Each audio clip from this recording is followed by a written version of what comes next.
It's us, virtual characters,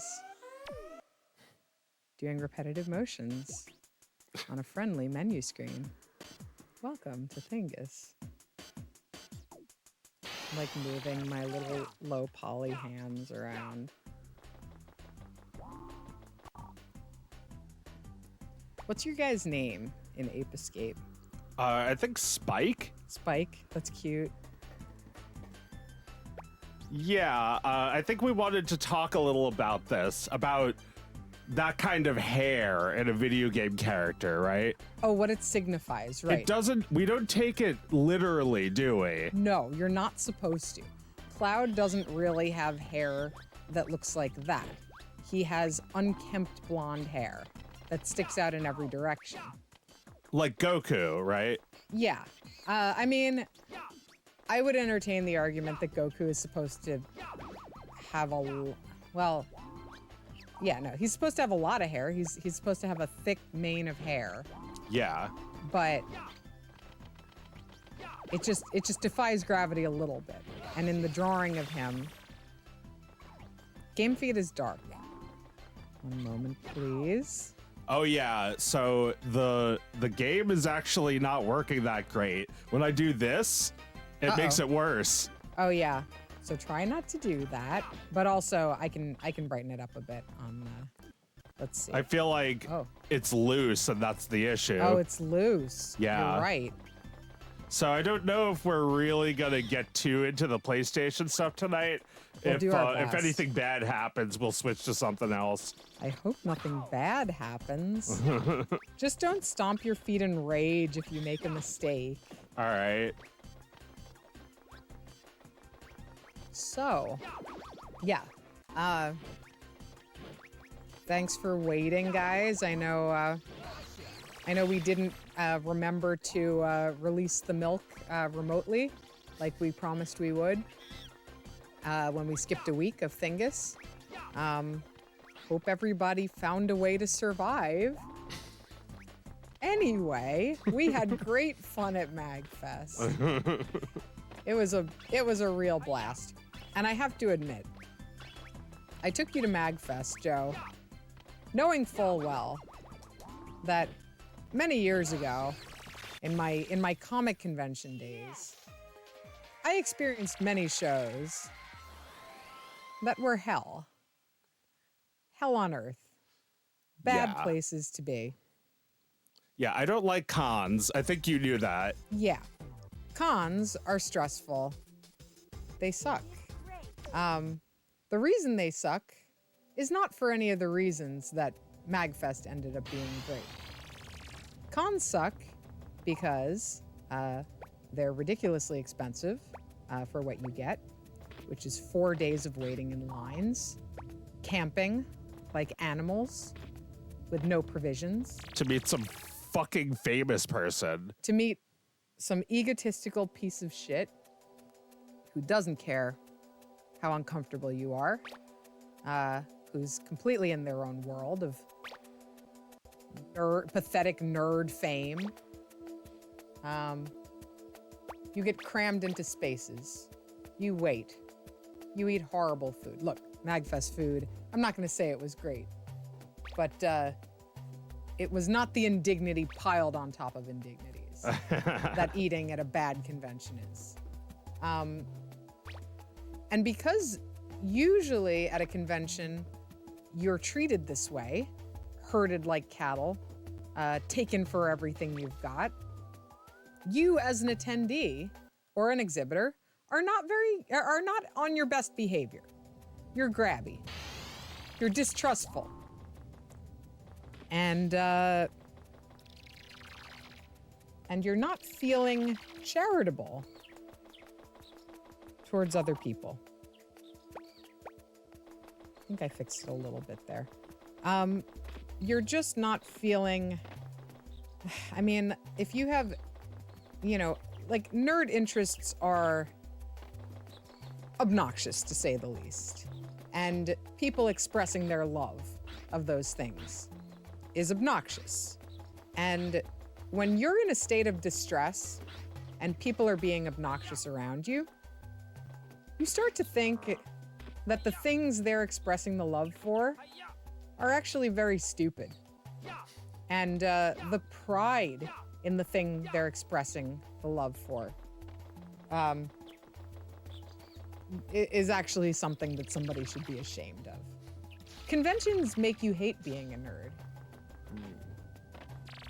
They make you wish someone had bullied you harder so you didn't like these things. And that was what I was prepared for when I went to MAGFest. I went because I was invited, and I'm trying to get the word out about my game, and I really want to see people play it.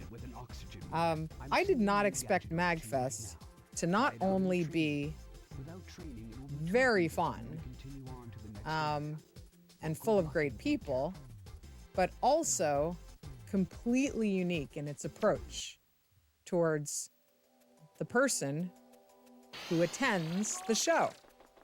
Not the exhibitor, not the famous person, although the exhibitors were treated well. There are no famous people at MAGFest. You know why? Because everybody is the star. Typically at MAGFest, and this is just an example, a person would come up to me and they'd either check out my game and give me some very kind feedback on it, or they would tell me they were a fan of the comic years ago, and I'd have a nice little exchange with them. And then a little later, I would see them jamming out on a guitar while a whole bunch of people cheered. That happened all the time, because everyone at MAGFest is a star. And everyone gets treated like a star because they are one. It really renewed my faith in nerd culture, which sounds so embarrassing even for me to say, but it makes me wonder, is MAGFest completely unique? And this could also be true in addition to the other thing I'm going to suggest.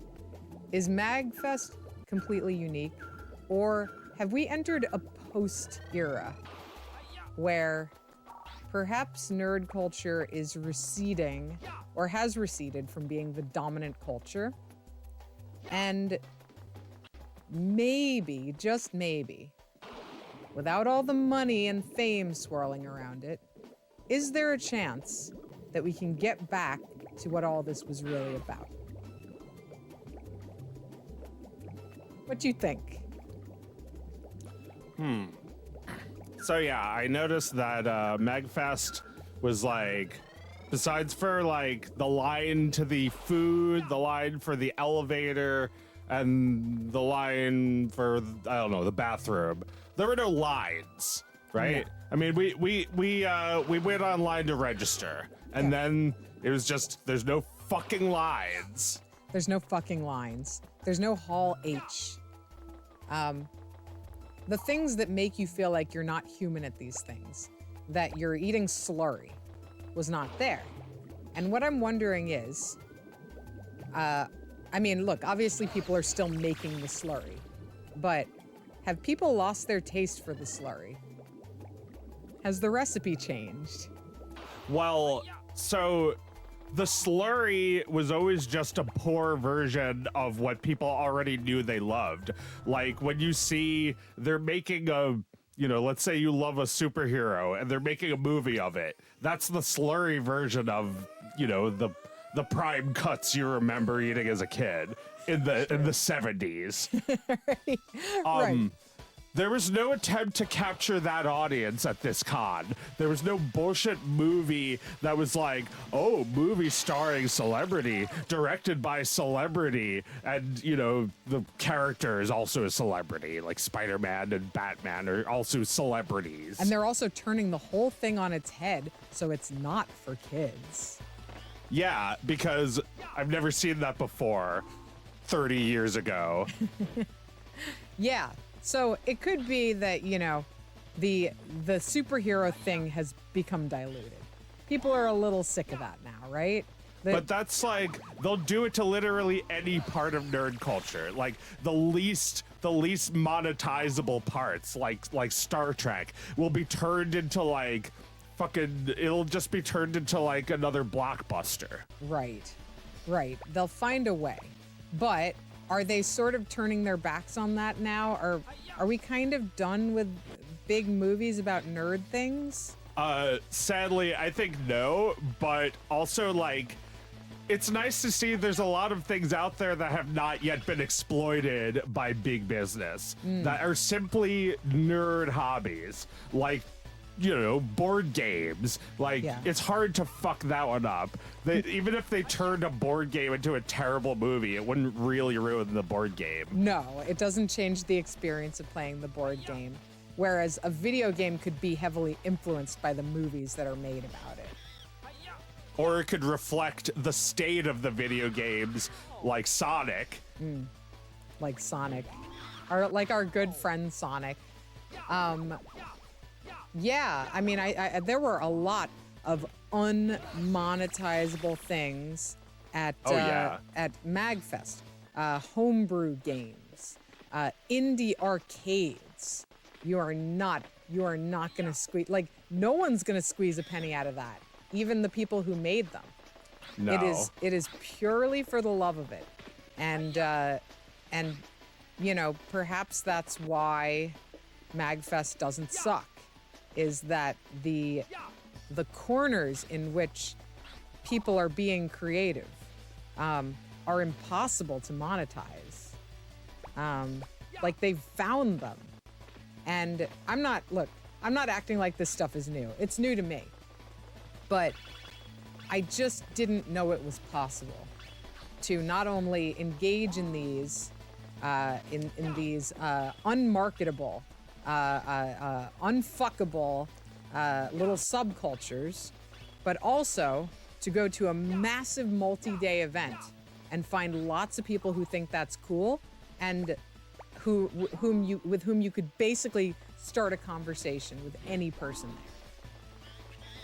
Yeah, like, people's interests, what their real interests are not the same as what big business thinks everyone's interests are. They are always going to be like 10 years late to what everyone cares about.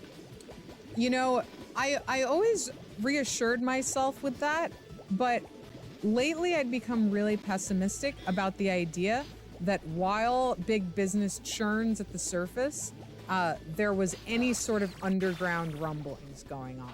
I've sometimes given up hope on that thought, you know, and maybe it's because I'm not young and I'm not going out as much as I used to, but it seemed to me like every place that kids hang out has been captured and squozen of its juice. Yeah. The moment anything cool happened there. And I guess the key word here being cool. Nothing at MAGFest is cool. Oh, you drowned. Yeah. But even though nothing at MAGFest is cool, not a single person there is ashamed to be there and to express their love. No! There is no shame. And no one's miserable. Everyone's having fun. Fun at MAGFest. I'm gonna put a loud stamp on that shit. Yeah, like, I went to, the last time I went to New York Comic Con was 2014, and it was just sardines. It was just, already. It was just like, you're just one of the fucking faces in the crowd. You don't matter. They want you to think you don't matter.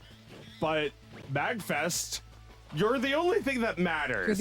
You're just like everyone else. Yes, you're into this weird thing. Everyone is. Everyone is. And if they're not, they think it's cool that you're into that. Oh my God. Yeah, like, you gotta be careful about what you think is cool, because it'll get caught and turned into some garbage. Yes. But like, what's cool at MAGFest is like the guy in the fursuit, not like the guy who plays the superhero. Everyone turns their head when they see a full fursuit at MAGFest. Everyone. Yeah, people want a hug.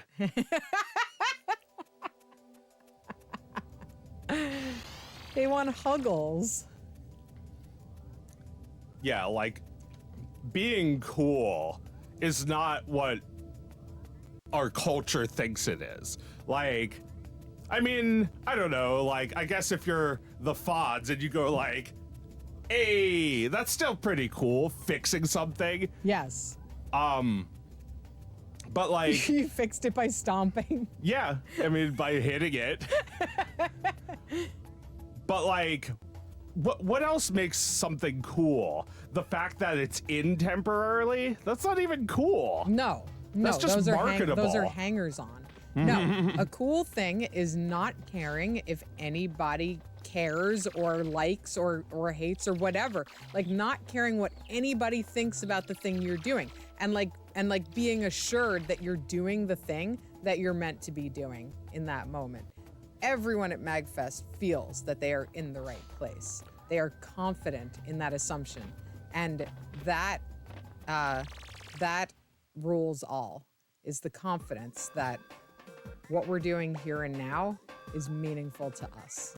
Yeah, it's not like people like holding out hope that something will be meaningful to everyone at some point. Like, you know what that's like. You know what it's like to be a fan of that kind of thing, right? Like, oh man, I really wish they'd bring back blah blah blah because everyone needs to know. Like, how about you just put it out at MAGFest and wait for the 3 people who are going to play it come and play it? Or why don't you make a weird fan version of it and bring it to MAGFest, and you and the 3 people can all watch it together in a room that you exclusively booked just for that.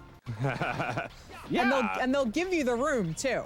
They'll give you all the gear you need to run that weird fan thing of yours. It was not hard for us to get to MAGFest. That was a breezy drive. Oh yeah, no, we're coming back.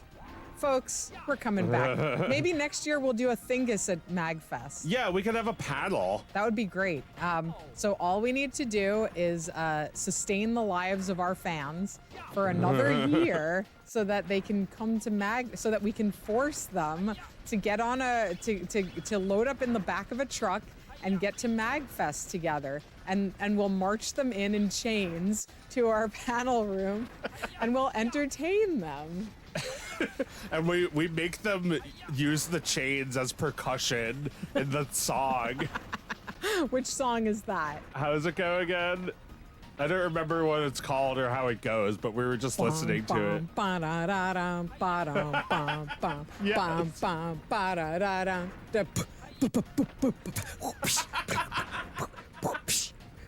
Yeah, that's the sound. Yeah, they're all gonna do that. They gotta make that noise at the right part. Yeah, I mean, there was one thing we said about MAGFest, and I kind of got ahead of myself saying there was no shame, but some of the art at MAGFest is good, and some of the art at MAGFest is not good, but there is no shame regardless whether it's good or not, and that was something I did not expect, and I did not expect the beauty of such a thing. And I know I'm late to the game. I know a lot of people have been enjoying this for many years, but I feel like many people who are over 30 going to MAGFest that I was having fun for the very first time.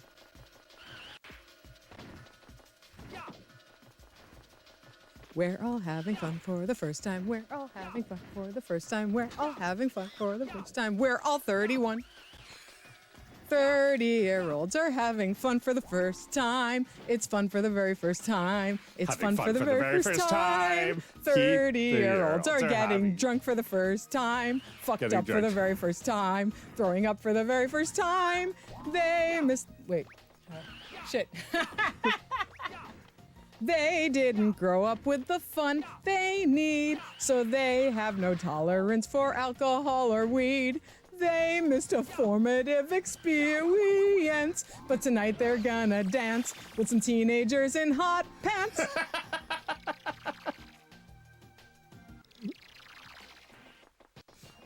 Other conventions aren't even fun. That's why they had to put it all into this one. Some say they had too much They accidentally put in too much, but it's better than having none. So everybody just have fun. 30 plus, they're having fun for the first time. 40 plus, they're having fun for the first time. 50 plus, having fun for the first time. 60 plus and dead.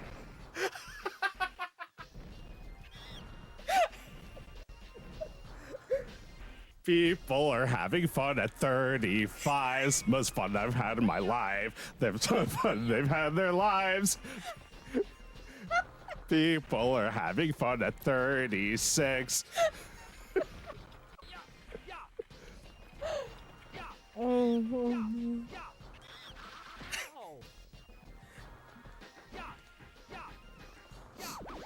They're playing an arcade made of sticks. So much fun at 36.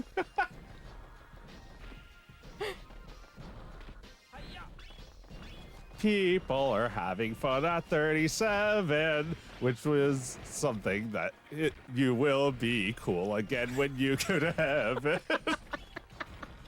Which will happen in right now.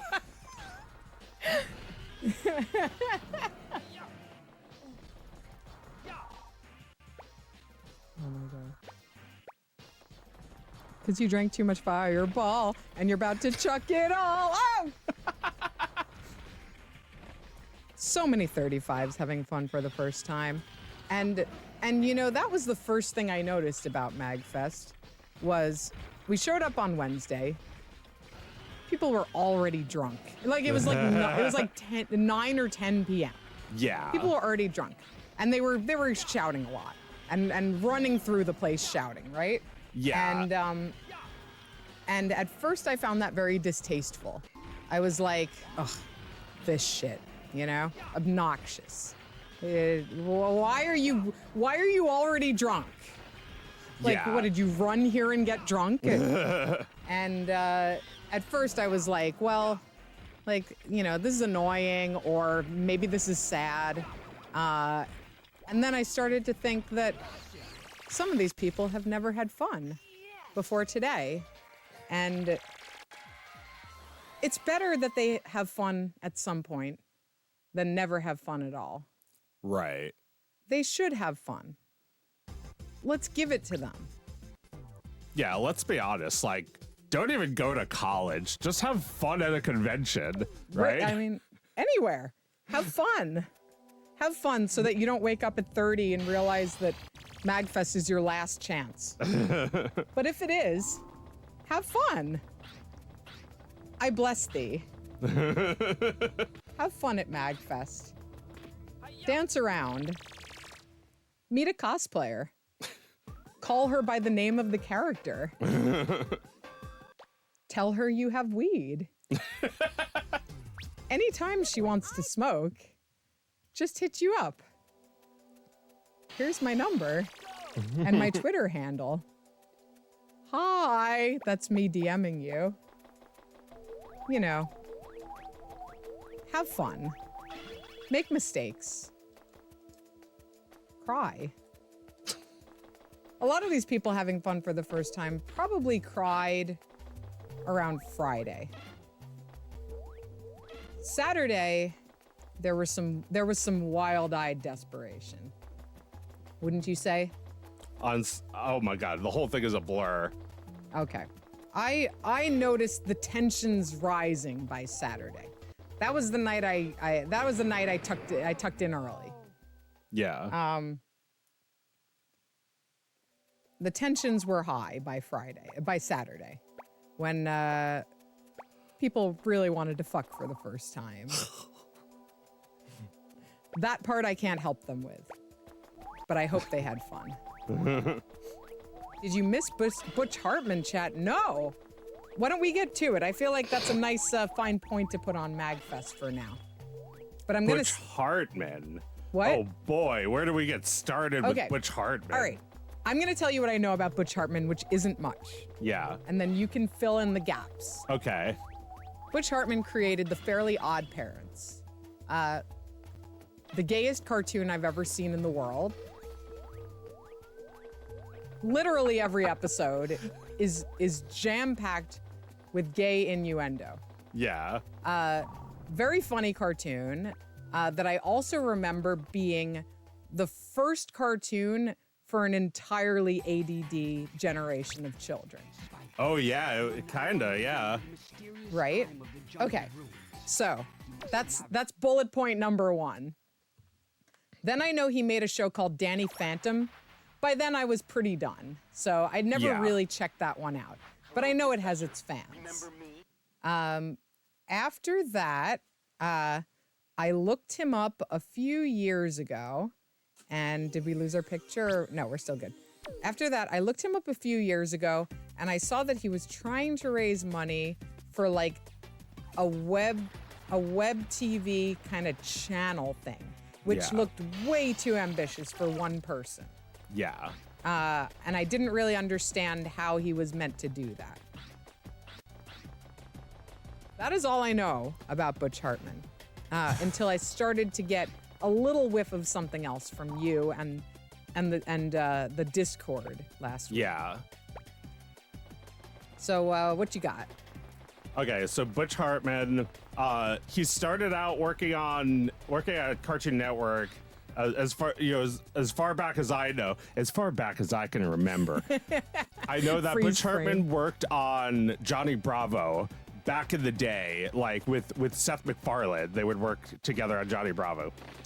So he knows Seth MacFarlane. Sweet. Yeah. Yeah, pretty sweet. Holy crap, MAGFest is so freaking sweet. You guys gotta go. But yeah, like, okay, so Butch Hartman, after that, he got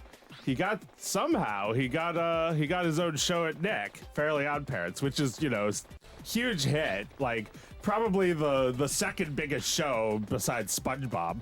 Then after that, yeah, he made Danny Phantom, he made Tough Puppy, he made Bunsen is a Beast. I mean, the list goes on. He made a bunch of crap. Wait, were those on TV? Tough Puppy and Bunsen is a Beast? Yeah, those are also on Nick. Okay.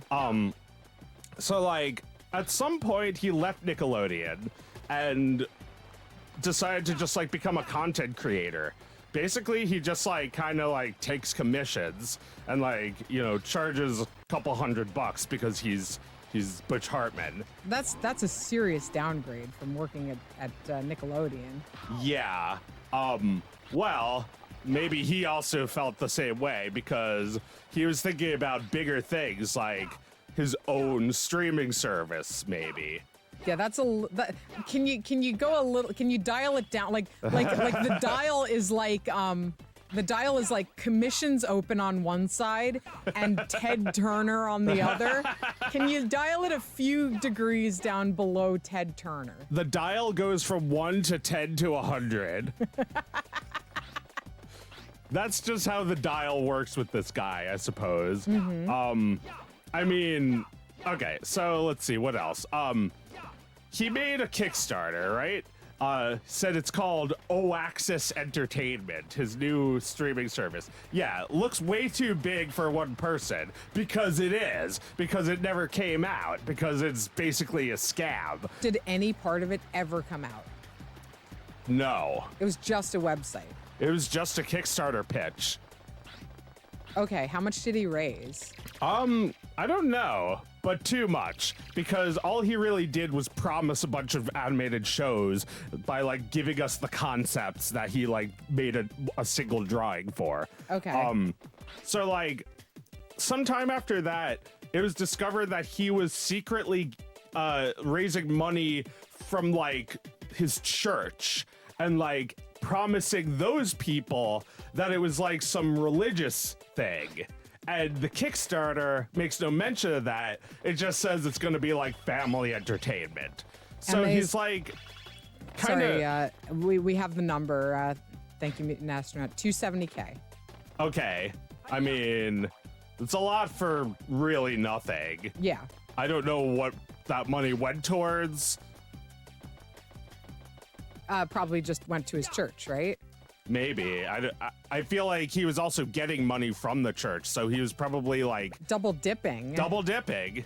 Well, I mean, scamming your church is cool. I guess, but not if you're gonna make like, well, like later after, sometime after that, I guess he waited for long enough for people to forget about this or something. He Okay. like starts like a new website thing where he's selling religious animations, which is not something that he promised at all. But like picture like a lion and a lamb in the Fairly Odd Parents style. Okay. He was charging like $100 for that. To see the cartoons? Yeah. So for access to the cartoons. But the cartoons existed. Yeah. Okay, so he probably used some of that. Not the ones he promised though. No. Just different ones. But he probably used some of that money to make those cartoons, and then he charged people for them again. Yeah, I guess so. And That's what he did. How long are those cartoons? Has anyone pirated them? Probably, but like it looks unbearable. Yeah, that's what I was wondering. If they just look like Control-Alt-Delete cartoons from the early 2000s. Maybe. I've seen. Oh right, yeah, the Control-Alt-Delete animated series. I mean, I don't know if I've seen it in motion, but I imagine it looks like the Fairly Odd Parents, probably in a more like shitty Flash style though. Right. I mean, I shouldn't besmirch the Control-Alt-Delete show, which was delivered as promised. Yeah. Yeah. That's wow, what a sneaky devil. Yeah. What a hooligan. Butch. Not good, Butch. No, not good. Butch. Shouldn't have done that. Shouldn't have scammed everyone in your life, Butch. And he was like, when he was given the pitch, he was all like, I gave you your childhood. Oh my Like God. that. Fuck off. So he like literally the one thing that he did, which was a pretty significant one. He gave people something that they will never forget about their childhood. He exploited that for like what? Enough money to live off of for like a year? Yeah. That is like truly pathetic. Oh man. Yeah, and that's not even the end of the list of the shitty things he's done. He was asking for like $250 for commissions, and they were traced. Right. So it turns out he can't draw, right? Or was he was tracing them so he could do them faster? I guess, yeah. I mean, he could draw, but his drawings are horrifying. Why wouldn't he just charge more if his drawings take so long? His drawings are horrifying. Yeah, like look up Butch Hartman's Steven Universe. I'm pretty sure that one's pretty creepy. Okay, all right. I mean, you know, we've seen artists who secretly can't draw, especially in one of those flat styles where you can kind of hide that you can't draw. Oh my God, this dog is farting more than you'll ever know. She is just blasting him right now. Yeah. Yeah, she's a blaster. She is. So Mutant Astronaut says the podcast he did a podcast with Tara Strong where he insinuates that she's responsible for a voice actress's suicide. I'm gonna guess you're talking about Mary Kay Bergman. Oh jeez. He suggests that Tara Strong was responsible for it. Was he friends with her? I mean, she voiced Timmy Turner for like 20 years. Oh, so right. Probably. Okay. She was no. Tara Strong is Timmy Turner, right? Isn't that what you just said? Yeah. Yeah. No, I mean, was he friends with Mary Kay Bergman? Oh, I have no idea. I think she used to voice Timmy. Really? Like in the pilot. And then Tara ate her and took her job. Is that the idea? Jeez. She voiced Timmy for 2 episodes. Oh, all right. That is wild stuff. I'd love to hear a clip of that. I feel like that could get caught in the Thingus psyche very easily. The clip of him saying that, and Yeah. perhaps her reaction to it. Well, did they have like a relationship where joking about that kind of thing was okay? I'm going to guess by the reaction, no. Yeah. I don't think anybody would want to be accused of being responsible for somebody else in their field's suicide. I'm gonna guess she wasn't like Butch. She looked anxious when he made the joke. Yeah, I can imagine. Was this not the first time someone's insinuated that? I don't know. I've never heard that before. Never heard that. I haven't been paying attention to what showrunners from the 90s or early 2000s have been saying for a while, but I've never heard that before. Yeah, I don't think that's a normal thing to say. I think Butch is like trying a little too hard to get attention. He sounds a little like the Andy Dick of the cartoon world. Maybe, yeah. Right? A little bit of an Andy Dick stink on that when he told whose goat did he get? John Lovitz. John Lovitz, yeah. When he well, no, it was Andy Dick actually might have been responsible for the death of one of his fellow actors. Yeah, Butch just insinuated that someone might have been responsible. I don't know if there's anything behind that or if he really knows anything about that. No, we are completely uninformed, but I don't know. Maybe I'll look all this up and I'll be like, I think Butch is right.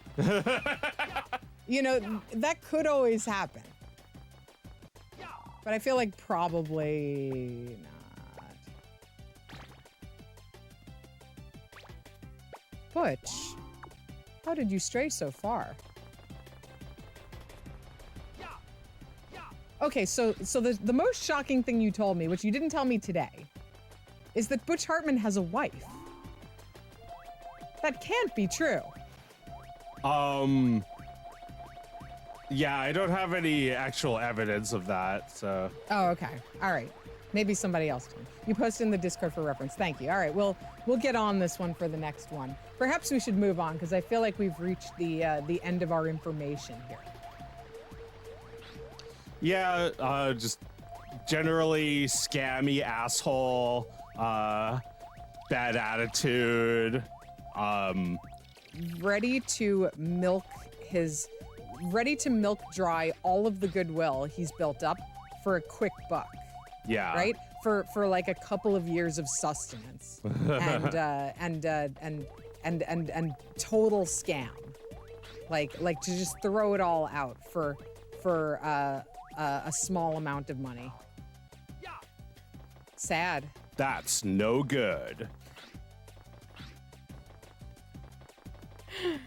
Not good. You couldn't stand the Fairly Odd Parents because there's too much yelling. That's yeah, it's true, a very manic show.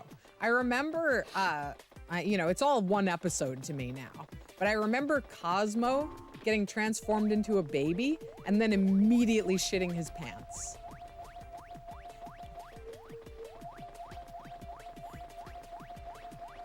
Anyway, what else should we talk about? Well, I'm kind of stuck in this game. Do you want to play something else? Yeah, I'll play the entree. Okay. The main dish. Let's eat. We've been snacking on bread for a while. Let's see. Ghouls and Ghosts: The Origin of Horny in Video Games. So in Ghouls and Ghosts, when you get hit once, your armor flies right off. Oh, my armor! Oh no! Oh, I'm only wearing a loincloth underneath. I'm so vulnerable. Well, no, I feel like horny in video games goes farther back than that. There is primordial horn in video. I mean, pinball machines are horny, right? Do we consider those part of video games or no? They are occasionally video games.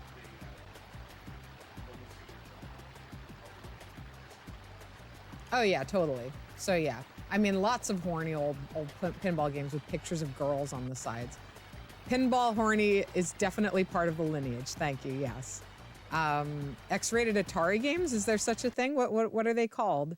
We could play some of them on the stream sometime. Yeah, I know about this one, right? Yeah, yeah. I know about that. X-rated Atari games. Yeah. Now the question of whether they succeed is another. But does the horniness come through? We'll find out soon.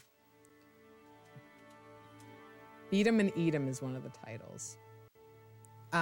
What was my son's MAGFest purchase? He bought a hat with Yoshi on it. It was so cute, and he also got a video game that I'm forgetting the name of, but he's very in love with it. Called, I don't know what it's called, but it's like a fruit dropping game. It's like Tetris or like a reverse bust a move kind of thing, where the fruit drops, and if a little fruit touches another little fruit of a matching kind, it turns into a bigger fruit. Really fun, really cute. Forget what it's called. Cute game. I don't know what it's called, but he sure does love it. Well, he also loved Pictopull. He did love Pictopull, which I'm told is a clone of a 3DS game. It's very similar to a 3DS game. Yeah. Yes. So like, yeah, the whole time I was watching him play, I was like, I know this game. Nintendo made this game. Mm-hmm. But I've come around and I've said, I've decided that Nintendo doesn't get to say they made it anymore because they've neglected it for too long. That's right. It's practically abandonware. This guy reminded us that this great game exists. Yeah, by making more puzzles. Yeah, making more puzzles for people who love it. It's a great game, and the only place you could ever play it was on the 3DS, which I don't have it access to anymore. And the only way you could even get it on the 3DS was through downloading it. So you can't even buy it anywhere like eBay. No. So let's hear it for Pictopull. Yeah, it's $1. Oh, is it $1? Get it right now, and it's $1. Let's all get Pictopull. It's $1 until midnight. Then it becomes $5. so just get it for $5 tomorrow. Yeah, just get it. Then you two can feel like my son playing that game. It was a beautiful sight. And what's better than the feeling you get when you discover a game that you love, and also you're a child. Oh, there's a continue in here. Should I see what it is? Oh. Oh, wow. This is too late. No, let's start at the beginning. I don't want to touch it. No. Let's start at the beginning. Because, Okay. All right, so we've played Final Fantasy VII on, we haven't played it on the stream. And we've watched Final Fantasy VII Remake on the stream and screamed and hated it the entire time. Bad. Very bad. Wrong. Illegal. The planet is dying, Cloud. Let's play the real deal.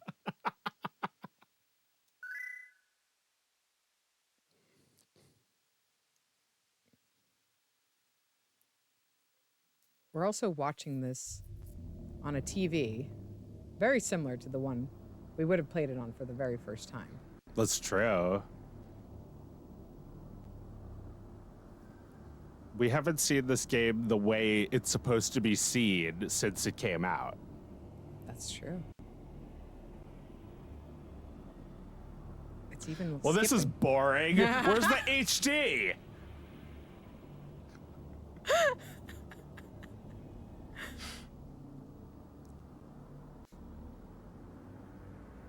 It's even skipping a little.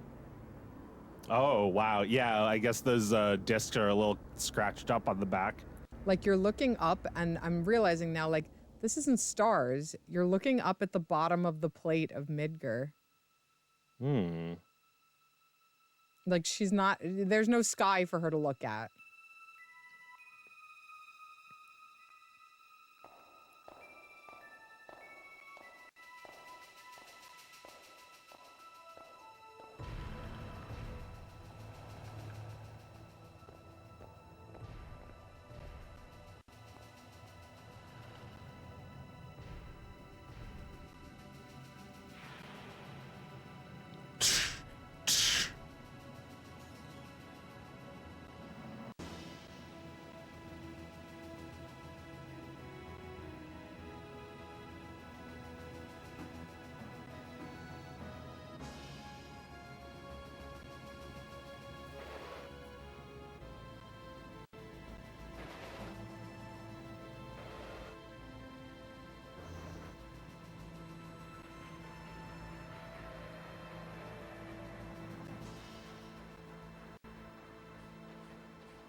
So, pure ecstasy, followed by instant gameplay. Yeah, you haven't seen anything like this before. Even N64 can't do that. No. This is what you need to do if you want anyone to buy your console. You have to do something they've never seen. Mm-hmm. Sure. And I mean, people were buying the console for this game when this came out. I did not buy this console until this game came out. No. Oh, but look how this won you over. How could you see that and not buy this fucking thing? Yeah, how can you not immediately want this? Just immediately you're in. You notice it did not tell you how to fight that battle. You just went in and fought. No. Like, no hints. You'll figure it out. You'll figure it out. He told you to follow him. Like, if you don't want to play the rest of this game, you don't have to.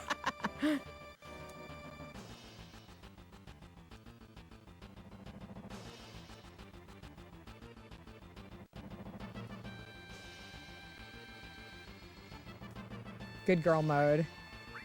Good girl mode. Not changing any names. You run in and you gun in, right? Aerith is supposed to be a portmanteau of air and earth to symbolize a connection to the planet. So do I call her Aerith or Eris? I call her Eris because that's how the English translation shipped. But when I'm feeling funny, I call her Aerith, right? No, I didn't go to Nando's. They didn't have the plant-based chicken. They said on their menu, on their website they did.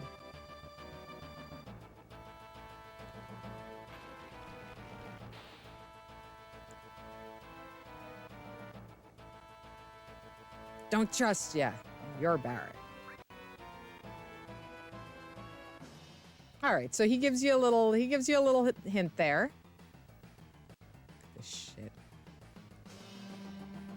And then, oh no, you don't do that. Yeah, like you can see the seams a lot better on a newer TV. That looks pretty good though. Yeah, not bad, right? Guide you, you follow the characters, they show you what to do. And then you get into another battle, you already know how to fight a battle. Oh no! I don't know how to fight a battle! And it just it just interrupts you, it stops you, and shows you how to fight a battle. Don't worry, I'll go online. Help, I am lost. Oh no, it's 1997, I can't. Well, you can if you go on your computer and connect to the internet. Oh no, Mom's using the telephone. Now we'll never play. No, Wait, I'll never beat this level. what about the instruction manual? Quickly now. Oh no! We have to drive all the way to KB2 Toys to get it. Oh no! They went out of business! It's like, I literally can't figure out how to play this game. Oh well, I guess. Let's call the hotline. Oh no, it costs $1 every 60 seconds.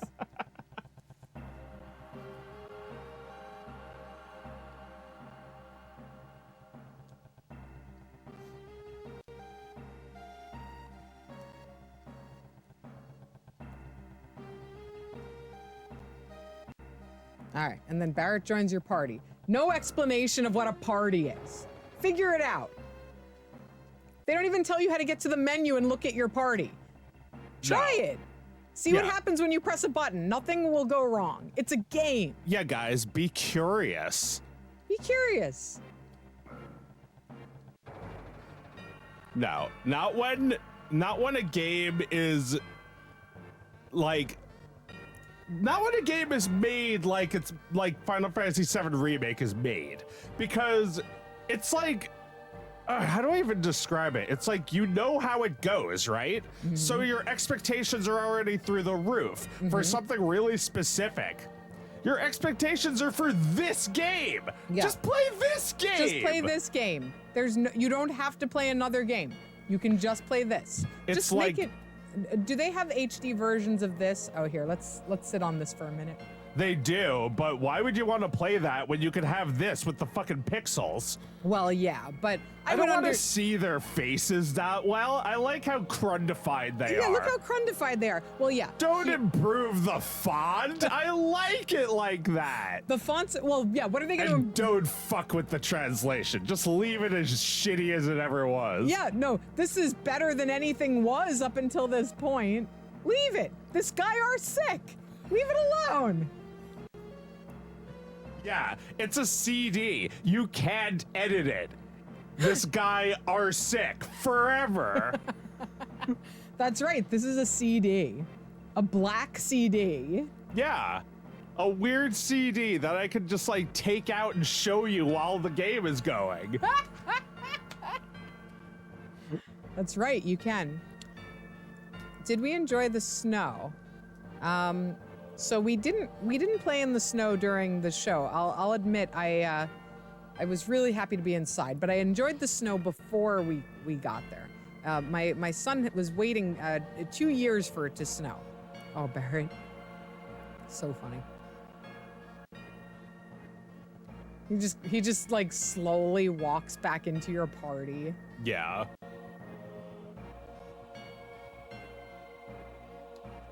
So is Jessie a girl or a boy? I could never quite figure, like, I think Jessie's a girl, right? Okay, this is a really good thing to bring up. Okay. Because the remake makes it really explicit that Jessie is a girl. Okay. But maybe it's better that we don't really know. Yeah. Then you actually get to think about it. You get to piece it together in your mind. Yeah. Did Cloud and Jessie have something going on? Right. Let's not make it clear so we get to imagine. Yeah, let's not make it clear. And you know, there are parts Oh my god. I don't even want to know what the part of the game with Cloud and a dress is like in the remake. Can you imagine how unbearable that must be? Oh man. Yeah. Yeah, they probably have like some part where like Tifa's like, now you know what it's like to be a girl or something like that. Right, and then she looks at the camera and gives a speech about it. And she's nominated for an Academy Award. Tifa goes up to who's she punched? Who's hosting the Academy Awards that she goes up to and punches? Oh my god. Who would be rude to Tifa? Well, probably Ketchi, right? Like he's in charge because he's like a little carnival barker. And he's just like, whoa, I love Tifa and her big bouncing boobs. And she goes up to him like, right? The bit sound of her punching. All right, they tell you how to climb a ladder. Sure. They don't like take you out of a special, take you to a UI screen where they show an animation of Cloud already climbing the ladder that you're about to climb. No! No! Why do they do that? She's not joking! They do that! They do that.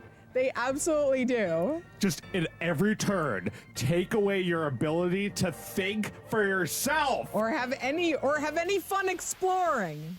You don't get to think about Cloud and Jessie's relationship. You don't get to think about Cloud's hair. You don't get to think about, like, you know, I don't know, like anything that they probably make too explicit. Like what was the other thing when we were guessing why it's bad? You're saying like they definitely have like Eris and Tifa talk more or something. Yeah, talk more to each other and be friends, right? Right? There's definitely because the fans would like that. Right. You know? The reason was because you said that the fans have probably sussed this one out. Yeah. But they shouldn't. But when they suss it out, it should be for them. It shouldn't be for the game. It's not a two-way street. The game gives you information and you do with it whatever you like. Yeah, you're not writing the game. No, you're not writing the game. You're writing your idea of the game.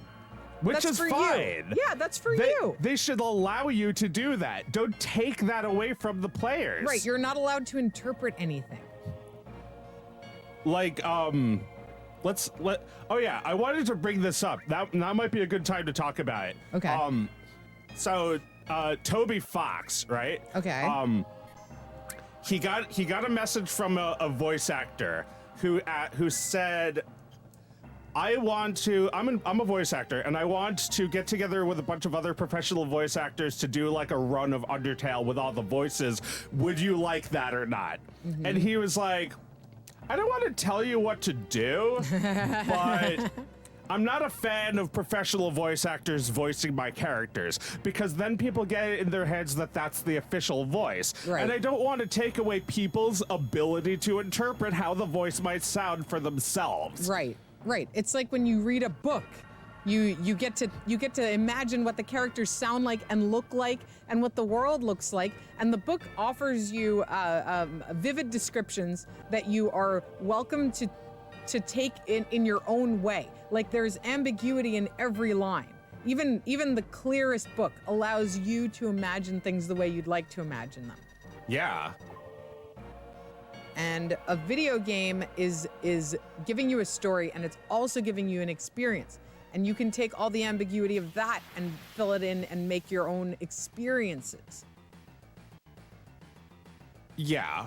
And I think a lot of people demand like something like this. They think like this game was so fucking cool that if they made it now, it would look even cooler, right? Mm-hmm. But like, we shouldn't just go by supply and demand. Don't give them what they want. They're assholes. They don't know anything. They don't make video games. They just demand them. And this game, which was good, is something they demand, but without all the charming parts like this. Did people demand this, or did they just buy it because it was made for them? You know, I wish I could deny that people demanded this, but I know for a fact that they demanded this remake for years before it came out. Before it was even announced, people were speculating and wishing and hoping. No. I mean, good for them. They got their fucking shit.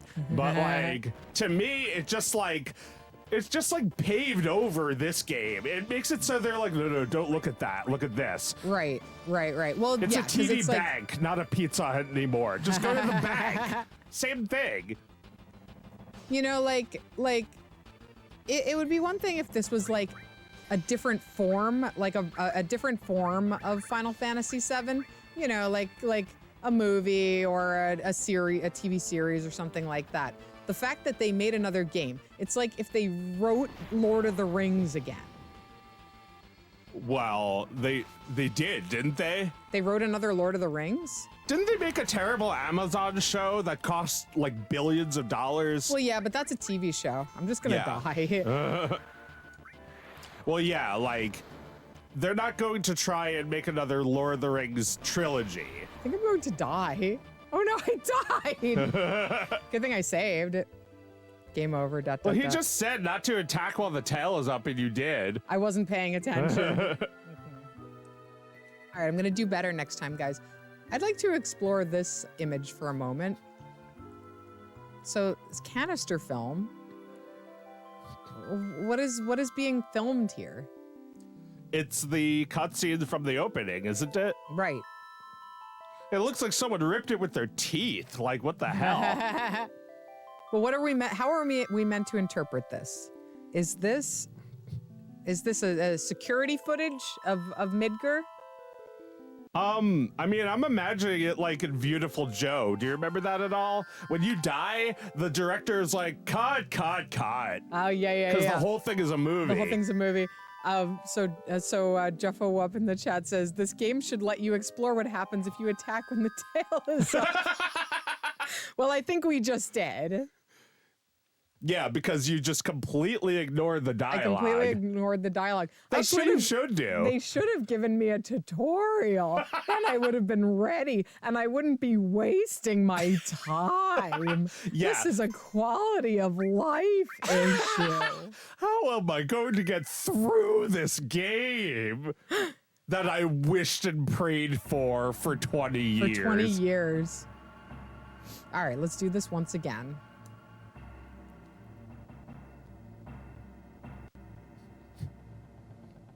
Yeah, I just ignored all that dialogue during the fight. I mean, yeah, I do feel like you should be able to skip most of this, right? Yeah. Yeah.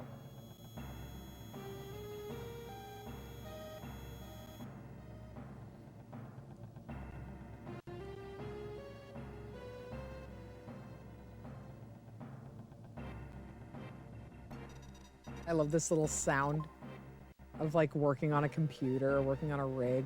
Yeah. This song's great too. Oh, I wanted to hear that cheesy little sound again. Beep, beep, like a little kazoo. Okay. All right, Cloud, don't attack when the tail is up. Yeah, well, okay, but this game actually does the tutorials correctly because they have the characters explaining shit to each other. It's like, so what's your name? Like they have to meet for the first time. Right. So that's an area where it's like okay for the character's name to be put in. And then later it's like, hey Cloud, can you teach me how to use materia? And he's like, all right, I'll show you one more time. Yeah. You get tutorials through the dialogue. It's fine. It's fine. They're still a real character. It doesn't pull you out of it. Just let the characters explain it to each other. It's okay. Yeah, I don't want to be given a tutorial for how to use materia. It's materia. No. I'm like 10 years old and I'll figure it out. Yes. Yeah, you have endless patience to explore. And I just have curiosity. Yeah. If you're playing this game because you think it's like it's like you think it might be special to you, then yeah, you need tutorials because you don't care. Right. Yeah, you're gonna need tutorials because you don't care. Because you're not reading anything anyway. So the menu has to pop up and force you to watch it. Like, there's no wonder in hearing this song completely orchestrated. It sounds great. It sounds great. But it's boring. Who cares? Yeah. What I want to hear is the exciting music while I'm playing the game. Also, I want it to be played on this dinky little PlayStation, which, by the way, was actually very robust at the time. Yes, it absolutely was. It was. But, like, the point being that it's fighting with all of its might, just like we are. Yes, exactly. The console is trying so hard to give you the best game it possibly can. This is it at 100%. This is the best looking video game you've ever played up until this point. Yes, absolutely. If we were going to do a meme cosplay at MAGFest, what would we do? I wouldn't do a meme. I would cosplay. I'd have to think about it. I'm not sure yet. Yeah, like I don't want to do a meme that like you have to explain. No, I really don't want to have to explain. I want to do a classic character if I'm gonna do something. Yeah, like there was somebody dressed as Seven Granddad, if you know what that is. Nope. And Meredith was like, oh, look at that classic Mario. And I was like, actually, that's a meme from blah, blah, blah, blah, blah, blah, blah, blah. Actually, you have much to learn. Yeah. Actually, it's really funny if you existed 7 years ago. Yeah, I didn't. On YouTube. I was born yesterday. Nice. Yeah, I leveled up. Finally, level 7. Don't know what that is. That's just Barrett's voice. Oh yeah, right. Yeah, in your mind, right? No, in the game now. Oh yeah. Finally, I'm level 7. Cool. Well, yeah, like in my mind, it doesn't sound like that. Oh wait, I think I got to restore materia. I can equip it. Wait, can I equip materia yet? No, right? Yeah, the materia slot is missing. It's not until you learn, and by learn I mean teach. Yeah. About materia. Right. Oh my god. The console struggling with all its might to have a save slot, to detect the save slot. Also, there's something to be said about when the music, if you like this music, you should like it in this form because this is the real composer doing it. Mm-hmm. This is what he wanted it to sound like. Yeah. Yeah, absolutely. Exactly. Like our boy Nobuo Uematsu made this exactly as it should sound, with beautiful midis. Yeah.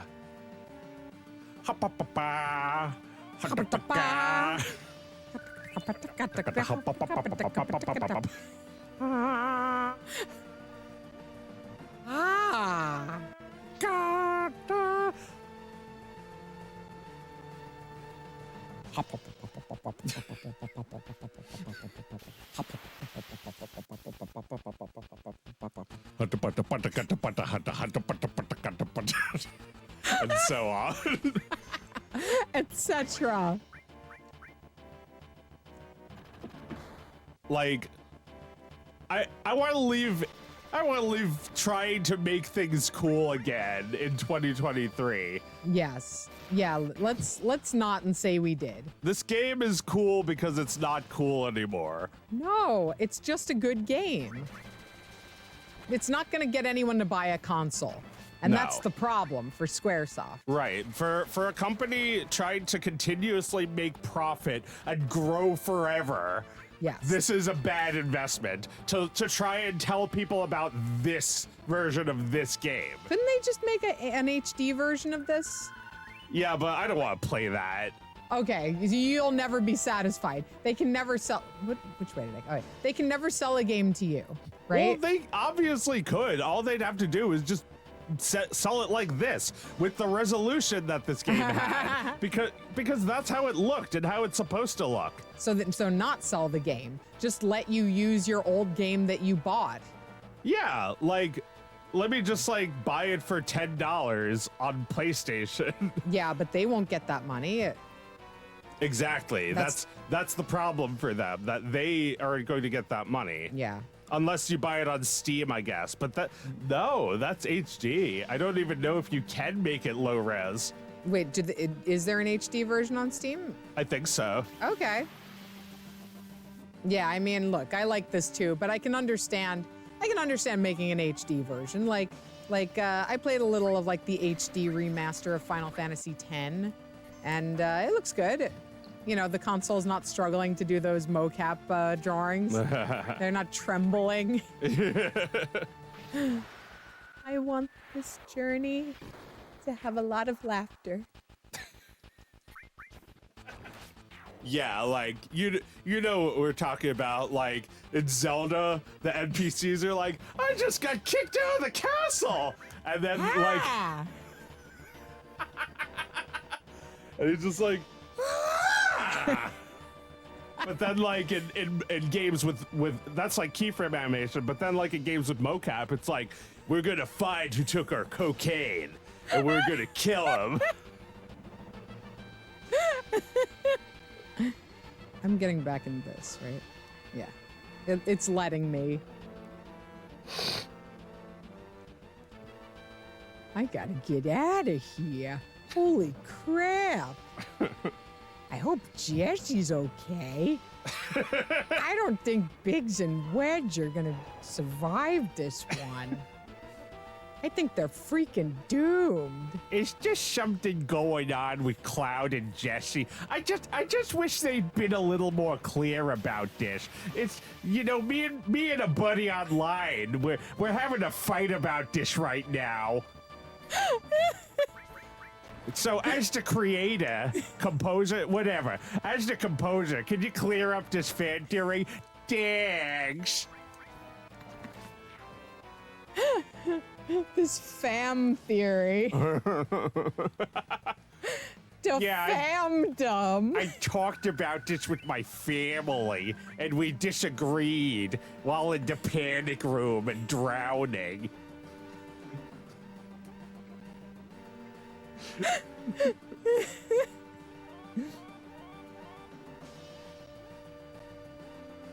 Peter, I thought we agreed that Jesse's a boy. I did not care for Final Fantasy VIII. What? Oh my God, what? What are you talking about? It insists upon itself.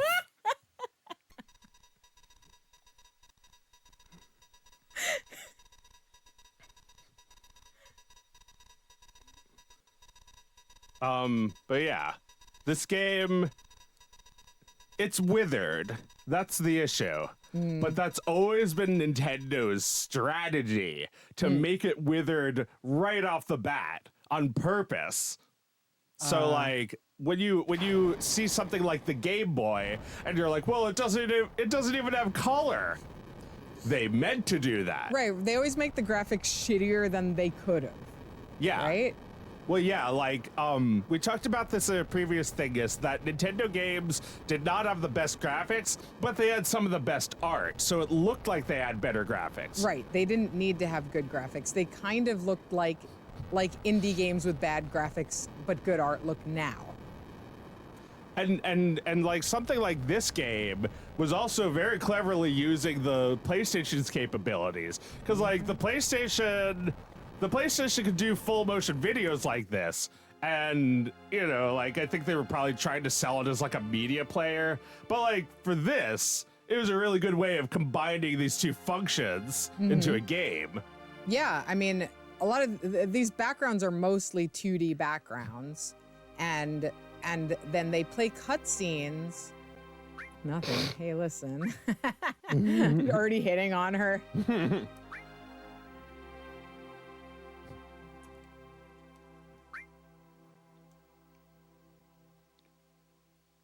Yeah, so like you needed a CD to store all that data for like the moving backgrounds. Can we see Cloud a little blinking? Yes, we can. Look how cute. He's perfect. He's perfect, folks. Yeah. Why would you want to change anything about this? It's withered. I don't see the problem, but I get why you wouldn't want to promote this now, because like, well, I could do better now. But how is it better if it's just higher resolution and more polygons? How is it better? He just bought a flower from this girl that he is just like in all his cynicism. This guy still just fucking cares about money. He has not come around on the cause one bit. Maybe he was a little concerned for Jesse, but he did not see any goodness in this world. And just now, his cold, cold heart melted a little bit after he met this girl. And then we get to just see his face, and that's the face of that. Because there's no detail here. There's just what we've experienced in the story, like through the context of the game. And we get to see that.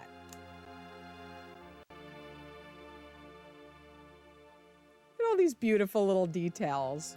Yeah. The scene that you'll never be back to. Anything to do here? No. Just to walk through. There's a couple people running around. To you? No. All right. There's just people running around because of the explosion. Aerith didn't clear out very fast. Like, she's used to this shit.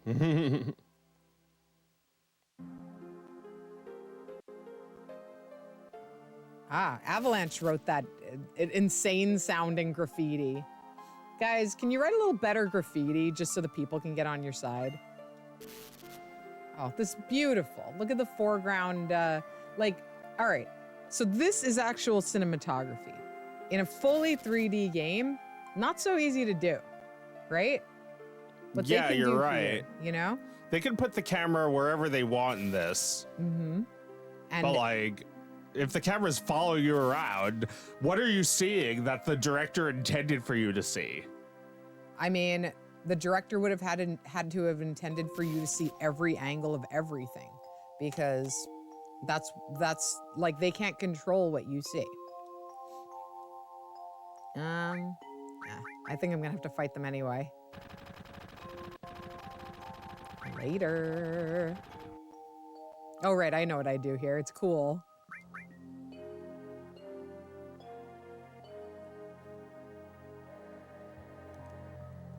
I don't have time to be messing around with you guys. Enough babbling. Grab him. I love that he's just little Cloud in this. He's not real Cloud here. Yeah, I like that they have different renderings of all the characters. There's overworld, battle, and cutscene. Mm-hmm. Yeah, and you get to see a little action for each one. And even 2D drawings on the menu. Again, look how they set up these scenes.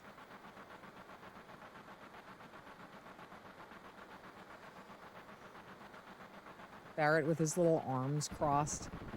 His thick gun arms. So, like, when the characters are talking, I don't think of them having voices. There's no voice inside my head at all. But if I did have to read them out loud, I would read them out loud the way I would be reading a book. Like, putting on a little bit of a voice so that you can tell it's a different character. Yeah, just vaguely, but it's kind of your voice. Yes, you know? it's still your voice. Yeah, it's the voice you hear in your head when you're reading. Well, I just do the voice that I would do if I was that person. Like, like, looks like I'm a little late. Yeah. Not like, looks like I'm a little late. Right. Right, and then Barrett, You're damn right you're late. You're damn right you're late. Yeah. It's just my voice. Right. But like, yeah, a little tone goes a long way. If I put on a little of this, it'd be like, come waltzing in here. But that's still my voice. Yeah, it's still you. They ease you into the swear words by having Barrett kind of say shit with an apostrophe in it. Yeah. You were worried about me. So cute. Taking it out of your money, hot stuff. Oh yeah, we haven't even mentioned how the PlayStation approximates graphics. I don't know the like science or anything, but you can tell, right? How like everything is not completely perfectly accurate. There's like a little bit of warping. Yeah. That's just like a little difference from the PlayStation to the N64. The N64 had a lot more accuracy. Yeah. You can see it better when we were playing Ape Escape because the ground itself warps. Right, that's right. Yeah, you can't count on it. Oh, I love this. I love this. The mood they build in Midgar. the guys who run away. I love that. Just, you never see them again. Or maybe you see them in town, but they're nothing major.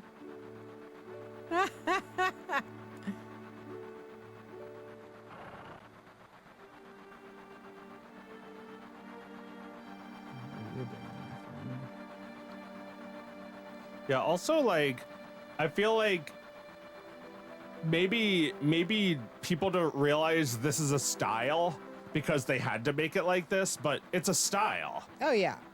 Yeah. Like, the combining of 2D and 3D elements, like those moving chains, like... Oh, yeah. It's a great style that no one will use anymore because they don't have to. No.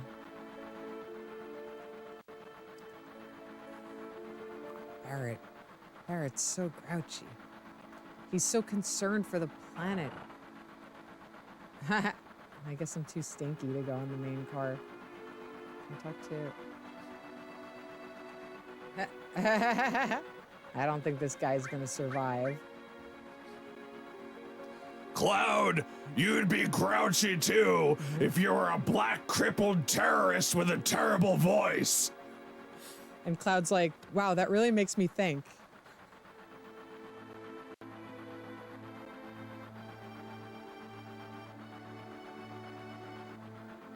It's like they put Jesse in the foreground here so that you have to disturb the passengers one time.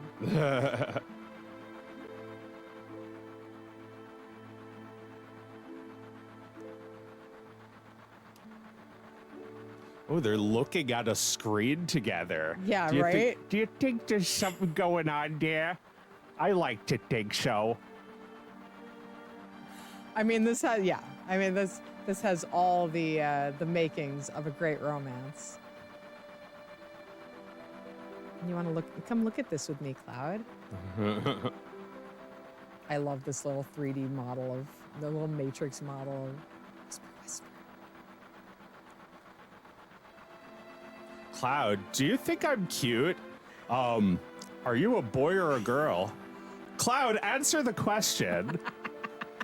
Does that really matter? Not really. And that's why they don't really make a big deal out of it.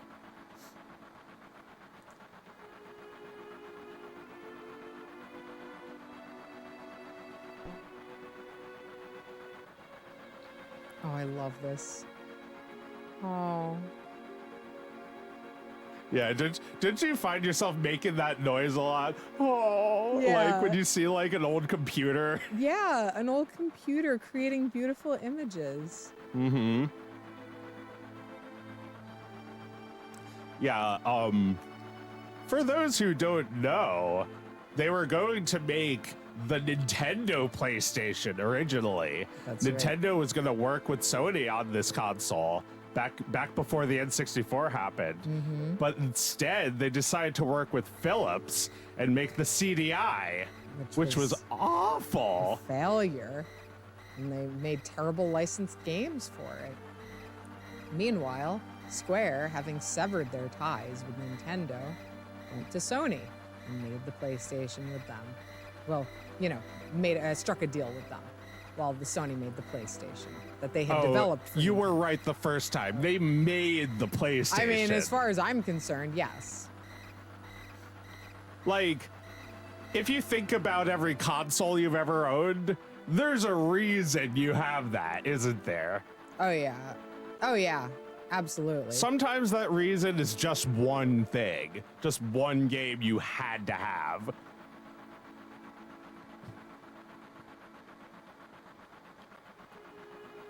And I think if you think about those consoles that didn't do so good, they didn't really have a must-have. No, they did not. The Wii U was a failed console. They did not have a must-have. No special game. Well, they had Breath of the Wild, but it came out way too late, and it wasn't exclusive. Right, and then everyone played it on the Switch, right? Yeah. Yeah. Yeah. It's too bad, guys. Yeah. The Wii? Man, people just bought that for Wii Sports. Right. All those fun activity games you could do. What about PS3? Did that have a game you just had to have? PS3? No. I don't play any PS3 games on this thing. I got it because I was able. Well, I got it because somebody was getting rid of it, and it cost like $10 for this thing. Yeah. And then we got it Oh no, it had already been modded, so it plays PS2 and PS1 games. Like, you can't get much better value than that. It's terrific. I've never played a PS3 game. Yeah, I don't even know what games it had. Now that I think about it, back in like 2007, people would nonstop make the joke that it has no games. That it has no games, yeah. Yeah.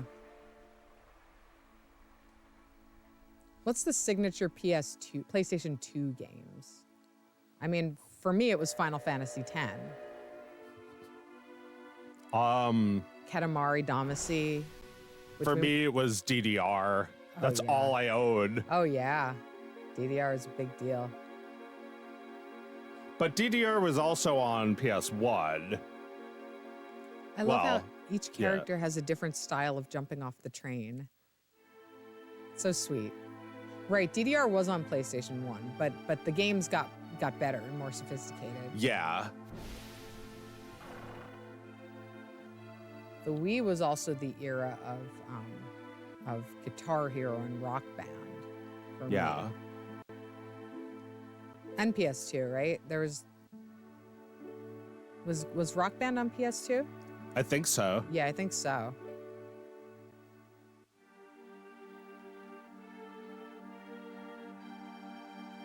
All right, we got to get to see Eris's garden.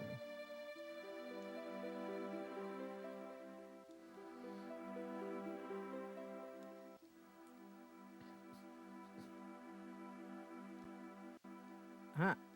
I'm not. Isn't there somewhere we could go to be alone? Wow.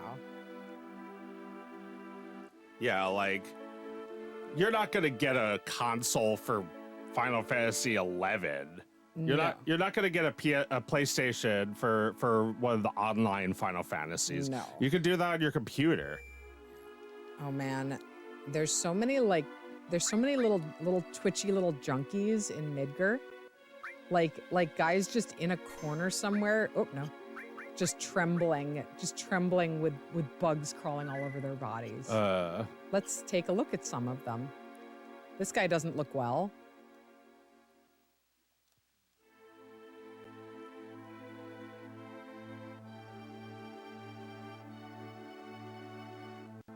Let's take a look at it.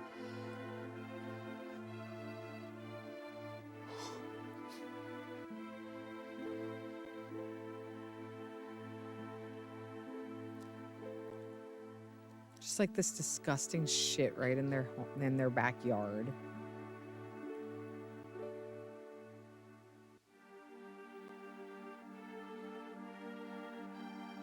Oh, seems like a fun place to live.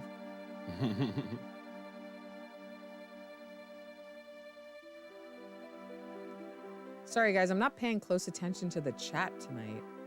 I'm playing this game and it involves a lot of reading. Well, you know that in the remake, it's fully voiced, so you don't even have to read anymore. You just have to listen. And if you try to read, good luck, because it's this big. Yeah.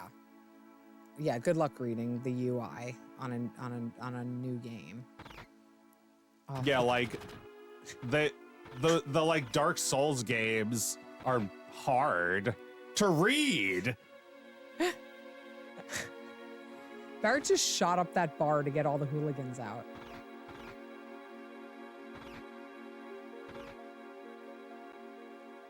And they think he's cool. Yeah, they like him. Don't care.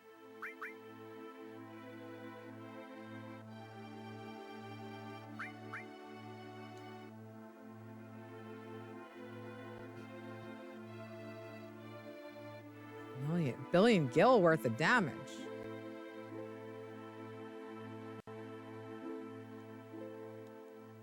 Should have waited and done it in their sleep.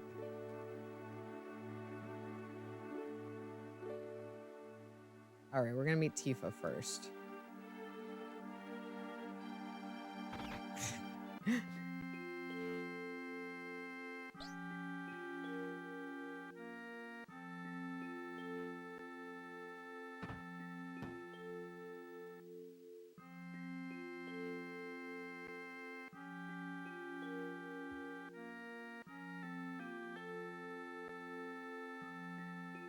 Yeah.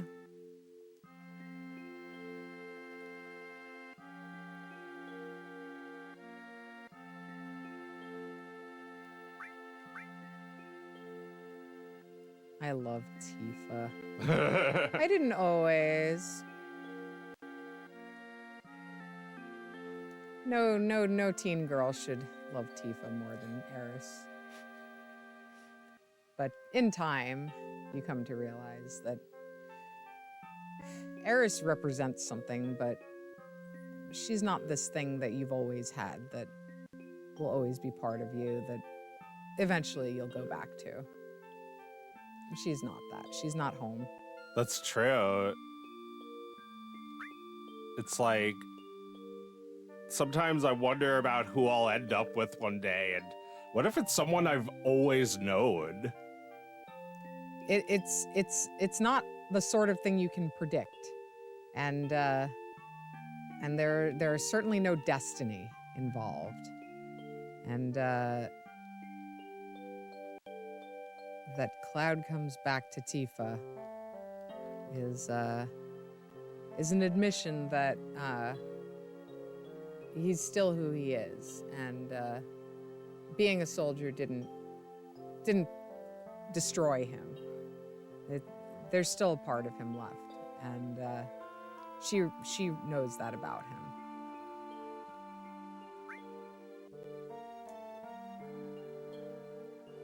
right, you guys are having fun for the first time over here. I'm not interested in your stories. I'm being nice. All right. Oh my god, am I going downstairs? No, not yet.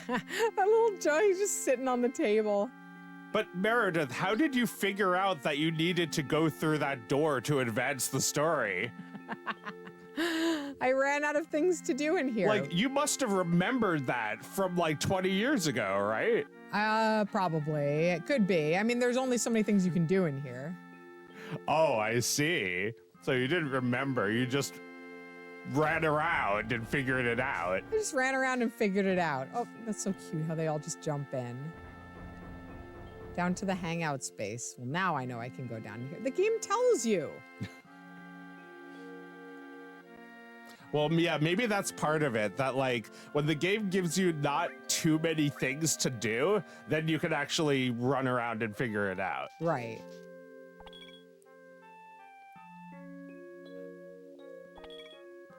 No, you can never say no to a drink from Tifa. No, of course No matter what shithole it's in.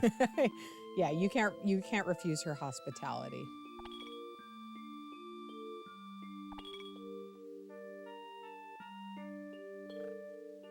Oh, that hurts Tifa's feelings a little bit.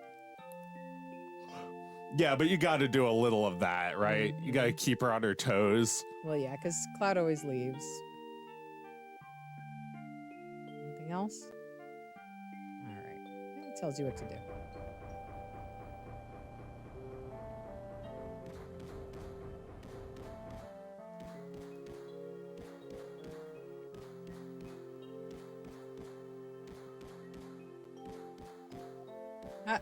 Jessie's beating herself up about about how their bomb went.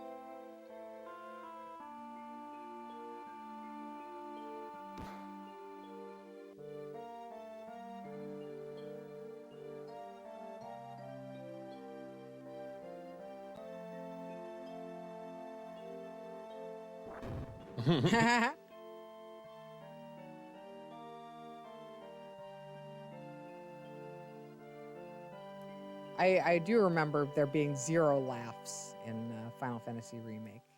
Yeah. Laugh free. Well, how much did we actually see of it? We didn't get to this part. Maybe not. No, we didn't get this far. As if we were playing it, not watching a video. No. It feels like the same thing. Yeah, maybe we need to play it. We'd have to play it on the most powerful PC in this whole house. He doesn't care about the planet.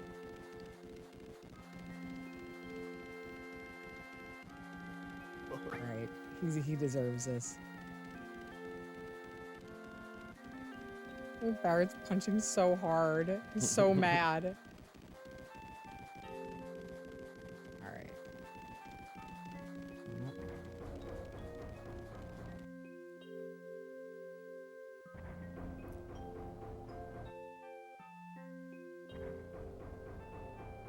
Yeah, I think there was nothing to prove with Final Fantasy Remake because people were already finding plenty of other reasons to buy a PS4. Right.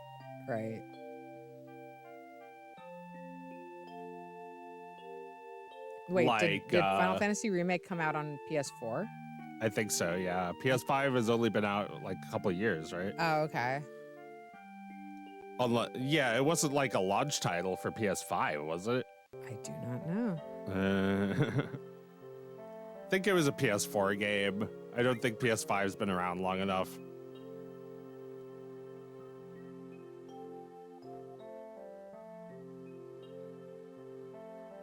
Oh my god, right. Cloud and Tifa are so young that they were children 7 years ago. Yeah, like you never know. You can never tell how old a character is supposed to be. They're like supposed to be like 20 now, right? I think they're like 18. I mean, I imagined them as much older, right? Yeah. Like you thought they were like 30. Right. Yeah, right. To you, yeah. No, I think they were 20. They're like 21, because Cloud has already like joined the army and come back. Yeah.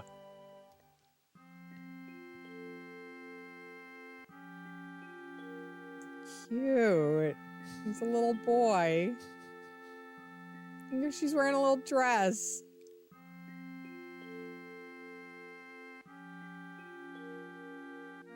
Right, Sid is 35 and he's elderly. Sid's having fun for the first time.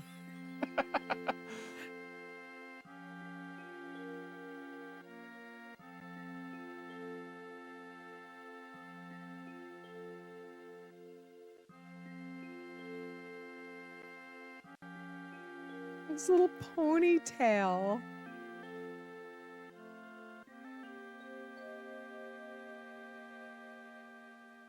Just like Sephiroth. The great Sephiroth. Like, remember the first time you heard Sephiroth's name and it didn't mean anything to you yet? Yeah, the first time you saw Sephiroth's name was here, not online. Yeah, exactly. So, okay, one thing I wanted to mention that is distressing to me, and it exists in many dimensions, is when I was at MAGFest, I saw some Final Fantasy VII cosplayers, but they were obviously dressed like the remake and not like anything from the original. Yeah. Because like the Aerith vest or like the little jacket was like a deep crimson red instead of just red, you know? Like the Sephiroth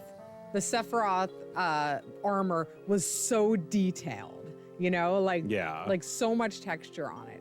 And it made me think about how the more time goes by and the more like new versions of things come out, the harder it is to access the original version of it. Like if you type in a Google search for Final Fantasy VII, for instance, Final Fantasy VII guide, yeah, you'll just scream no immediately. It won't give you what you want. No, I asked for Final Fantasy VII. Mm-hmm. The 7th Final Fantasy game. Why is there more than one thing called Final Fantasy VII? Yeah, that shouldn't be. Oh, Tifa wants to be rescued just one time.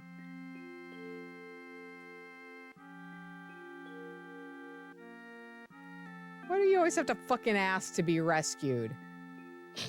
Why can't you just know we want that? Phone's off for a minute.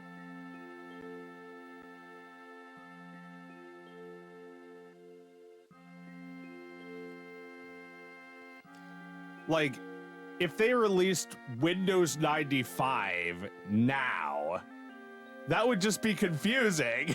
They don't do that, but they do this.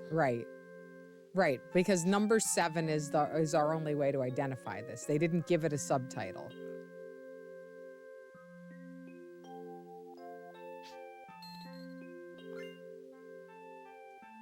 Barrett's nice. Barrett's life savings.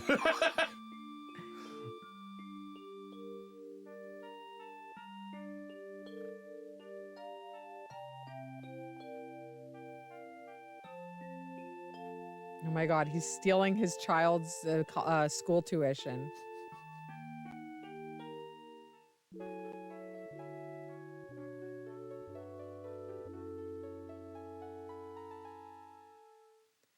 Great bed music. And this song, let's listen to this.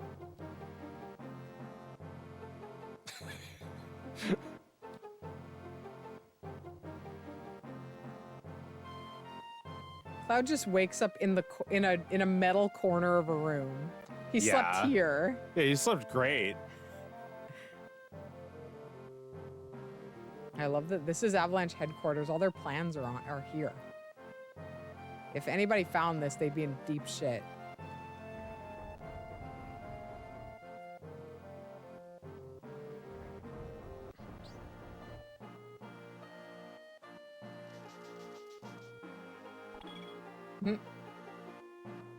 I'm not saying that second one.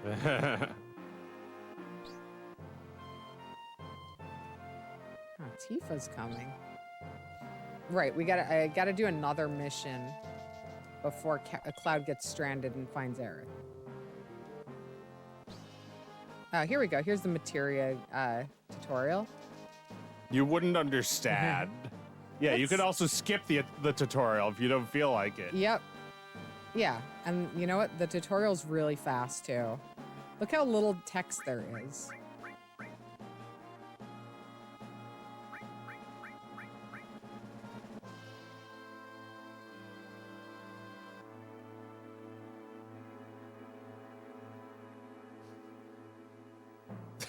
I mean, this does keep going. Yeah, it's dry.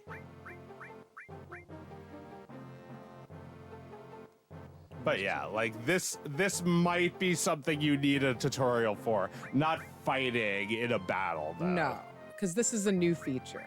There was never adding enhancements to your weapons before. And it's not quite as self-explanatory as attack enemy. Right.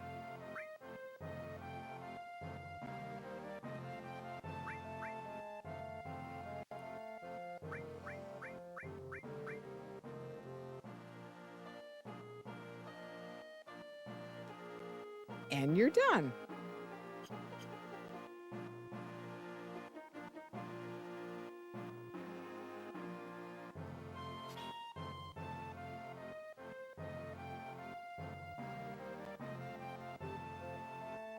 It's a little conversational.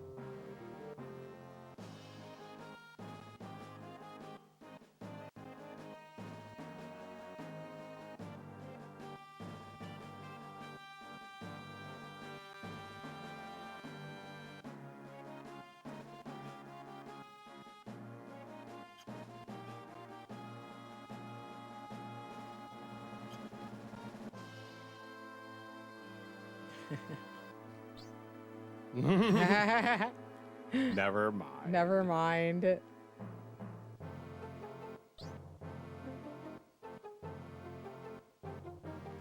But yeah, like I remembered that as something that wasn't frustrating because it doesn't even break the immersion. It's still part of the story. Right. If you're concerned about shit like that. I don't know, I'm giving Tifa the heal materia. Sorry, guys. I'm having a woman be the healer.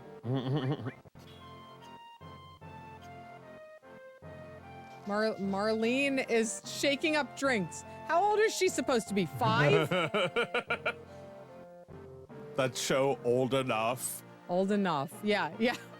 Yes, she's a child on the show Old Enough, running her terrorist dad's bar while he's out bombing Shinra reactors.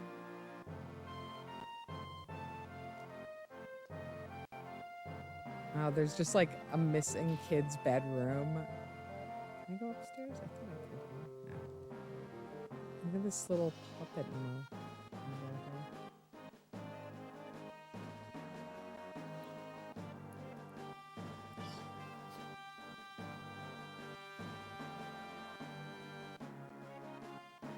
I find like the people in the NPCs in Midgar have particularly bad translations. Yeah, did I just see him say poke your interest? Yeah, it made no sense. You dried up old geese. Right.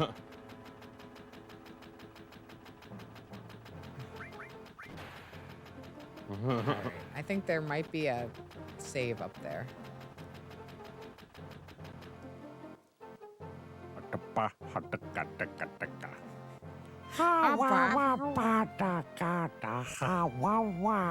Wow, that is running away. Yep. This is a tutorial room. I gotta talk to her and learn about save places. Oh, right. This is something Final Fantasy games used to do. They would have one room of the game that was full of annoying tutorials. Yeah. And you could avoid it completely once you had it. I'm a treasure chest. Who voices the treasure chest in the remake? I need to follow them on Twitter.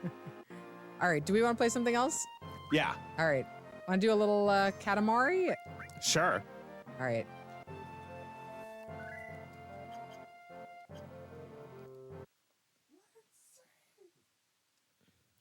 Let it save Mom. Hot up here. Hot up here. It's the winter and the heat is going strong.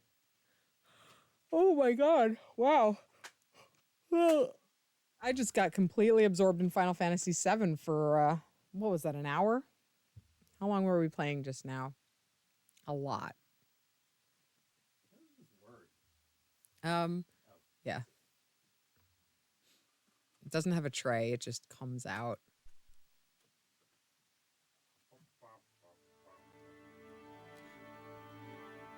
Yeah, we do cover art for the streams. Like today, Joe made the cover art for today's episode. It's a bunch of chocobos being ridden by all of the failed Republican presidential candidates.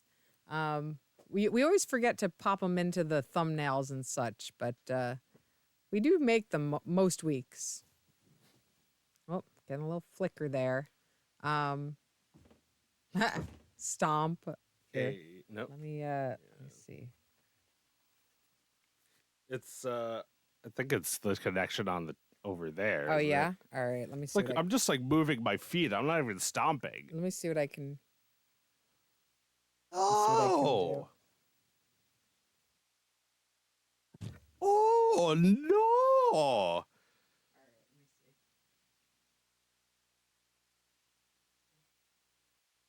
Oh yeah. Oh yeah. Good. Perhaps good.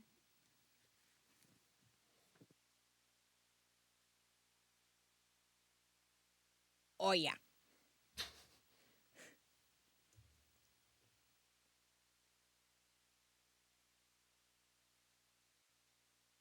All right. You got the game. Yeah, it should be in there. Get the game. Get the game. Did you want to play or? Shall I? You play. All right. Did you not play Katamari? Was that not a formative game for you? Well, you had the PS2 at college. Oh, I never true. got to play it. Oh, what a shame. So, Katamari Damacy is a game where you're a little prince of the cosmos, very diminutive little guy, and your father, king of the cosmos, in between telling you what a useless little piece of shit you are, is asking you to rebuild the cosmos by collecting material for stars. Let's watch the intro. You'll get the basic idea.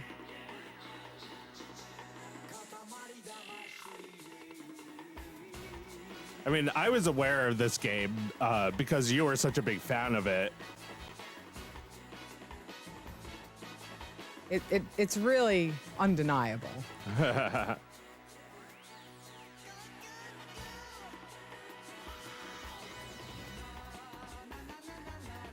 Well, yeah, I feel like this was like the weird thing from Japan at the time. Yes. That captured all of our attention. Right. It was after Pokemon, which used to be the weird thing from Japan. Right, but that just became the default.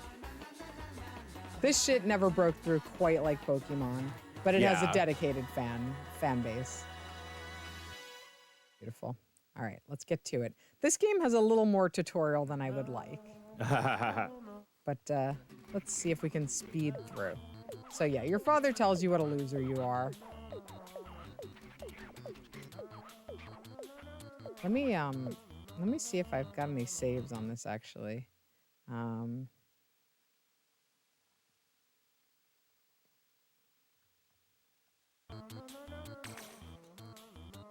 right, I've got it. Oh, I gotta do all these. Is there a way to get back? All right. Come on.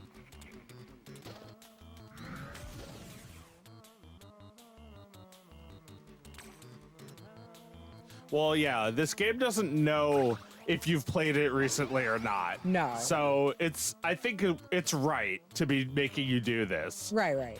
Yeah.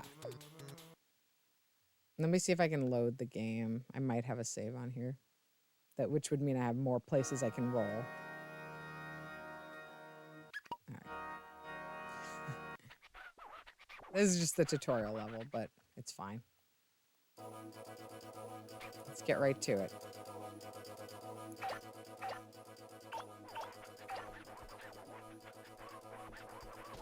Woo. I recently introduced Oscar to this game. He doesn't really play it so much as he coaches from the sidelines. Yeah. It's a fun game to watch and be like, get that, roll that up.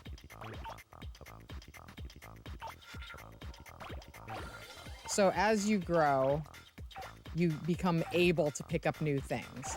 And if you try prematurely to pick up things, you will get smashed up and you'll lose a little bit of your stuff. So you want to try and eyeball what you're big enough to pick up. And then when you first get the new big thing, it's very satisfying because you grow very fast in a short period. See?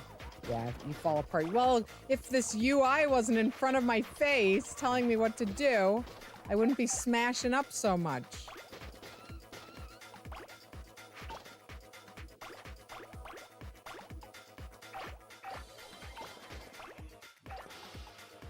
Is that it?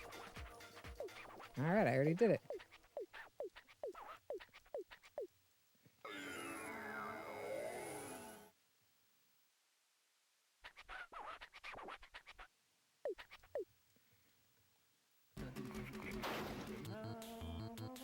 I love this tutorial. I would love to make like a parody of this, like shitty little drawings. So cute.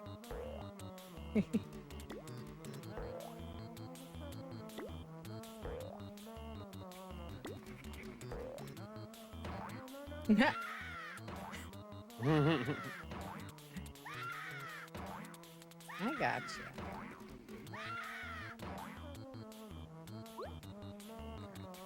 Yeah, like if you've never played this game, then all of this is necessary for you to know. Yes. And they don't want to risk you not knowing it. No.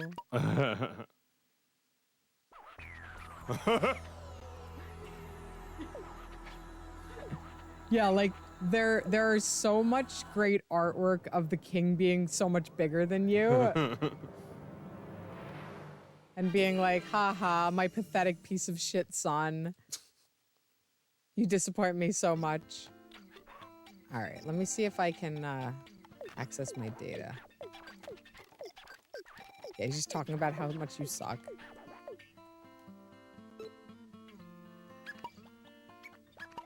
Here. Okay, I got a game here. This will at least get me like a couple of levels. It looks like you played it earlier this month. Yeah, I did. I was playing over winter break. Let's make... All right, I've already done Make a Star. Let's do Make a Star 4.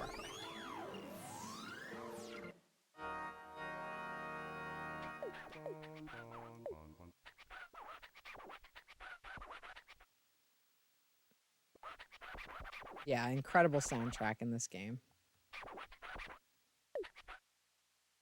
1 meter.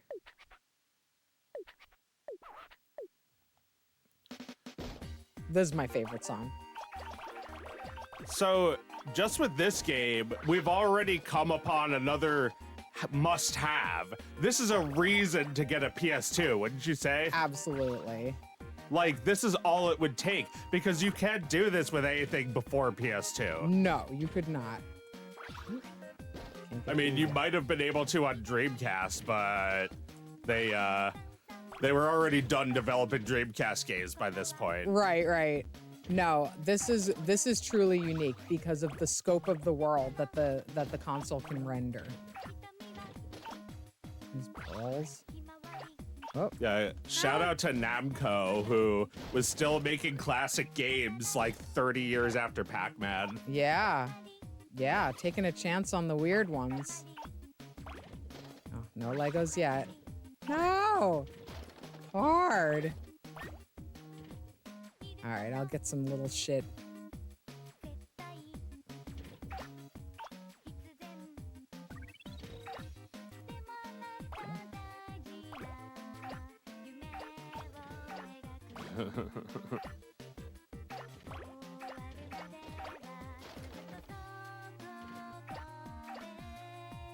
You're like, can you say that about any of the current consoles, that you need to have them because just for this one game?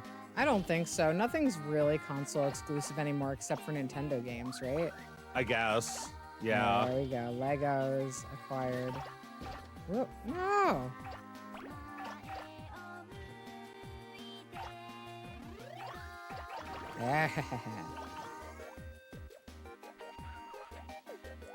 Don't you worry. But Nintendo's console recognized that consoles cannot just continuously progress in one direction, and they had to make it a little bit more novel by making it portable. Yeah, or having cool controls that the developers could play with. Like giving the developers a little toy box.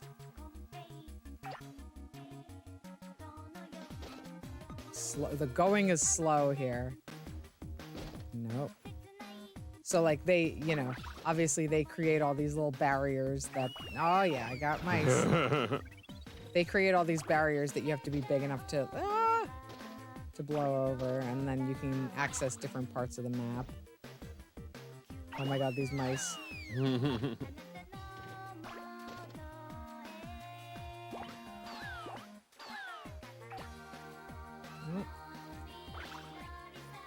I think I can get through those cards now. Yep.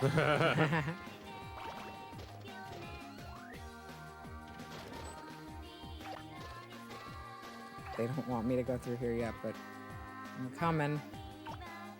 Scary world. Oh my god, I'm gonna get banged up in here. I'm not ready to pick up the birds.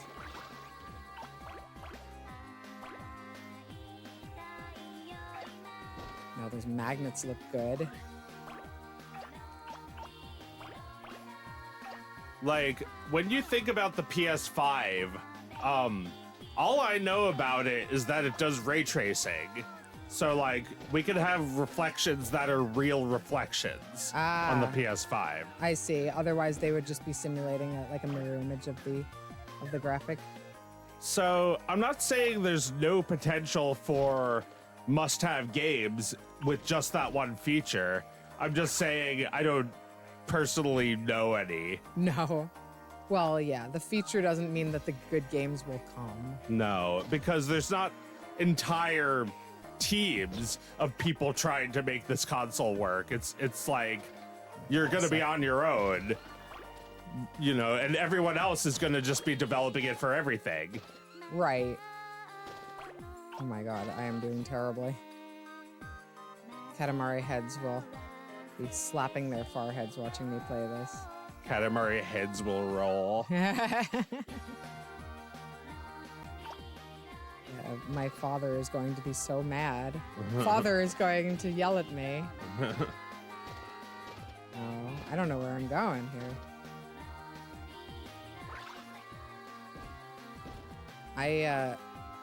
I love the way. All right, now I got birds. I love the way this game, you know, kind of the way they do this in Pizza Tower too.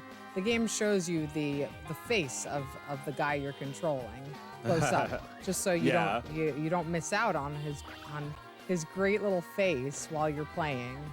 Yeah, that's a really classic thing, isn't it? Like you go back to Wolfenstein and they do that. Right. You go to Jill of the Jungle and they do that. Right, all the classics. All the classics. Wolfenstein. Free Cell. Yeah, Free Cell. Free Cell, you mean where you see the king? Yeah, he looks at you. He follows you. If you go left here or right, he follows you with his face. Oh man, that's right. Okay, I think I'm gonna actually like screw this one up. I don't think I'm gonna gather the Katamari in time. This is bad. I don't know why. I think I went through that barrier too early and there's not enough little stuff for me to collect. How about these guns?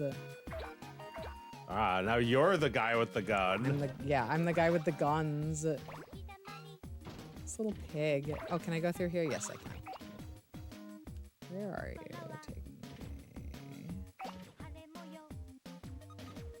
me? I just went through, right? I didn't go the opposite way. I don't know.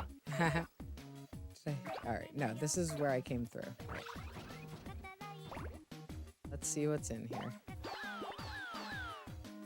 All kinds of spiders making horrible sounds. Not really anything I can do. Anything. Oh my god, these spiders running around. It's like under a kid's bed or something.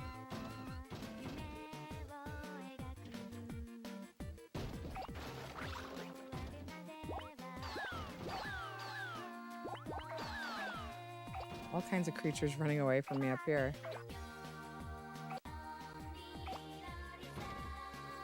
Oh, toilet paper, massive rolls. Nesting dolls, yes. I'll take all of the shit in this room.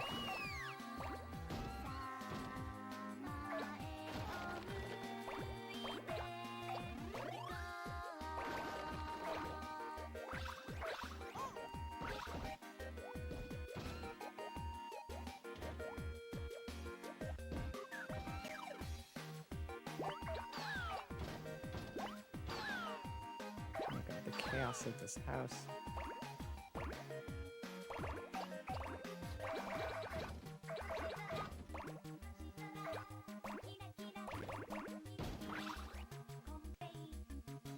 Well, this game, I would say, could sell PS2s, but it's also not your average game that looks like it's designed to sell PS2s.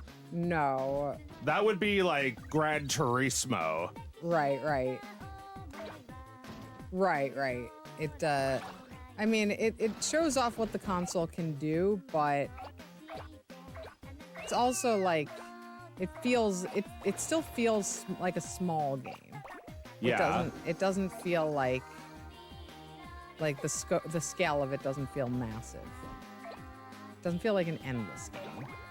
Which I feel like, you know, that's what the kind of console selling games you're talking about will often do, is feel like you cannot even fathom how sophisticated this is. Like a game has never been so expansive before. Yeah. Food.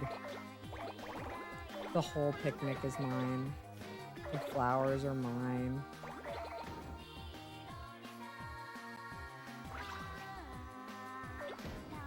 Yeah, instead it's just a little game that requires a lot more processing power than the PS1 did. Right.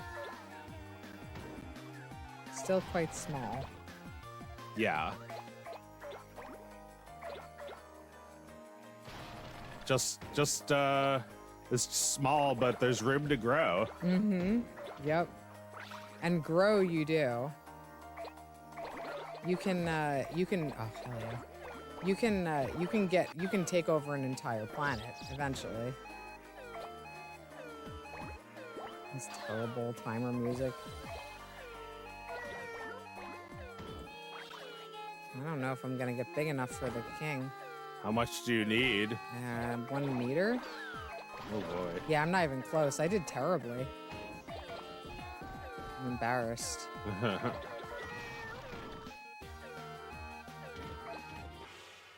Nope. Oh, he's so mad at me.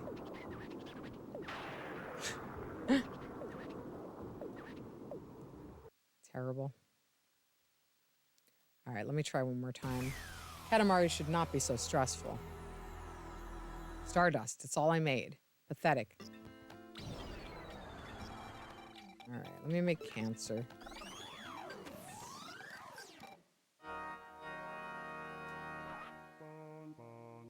bum, bum, bum, bum, bum, bum, bum.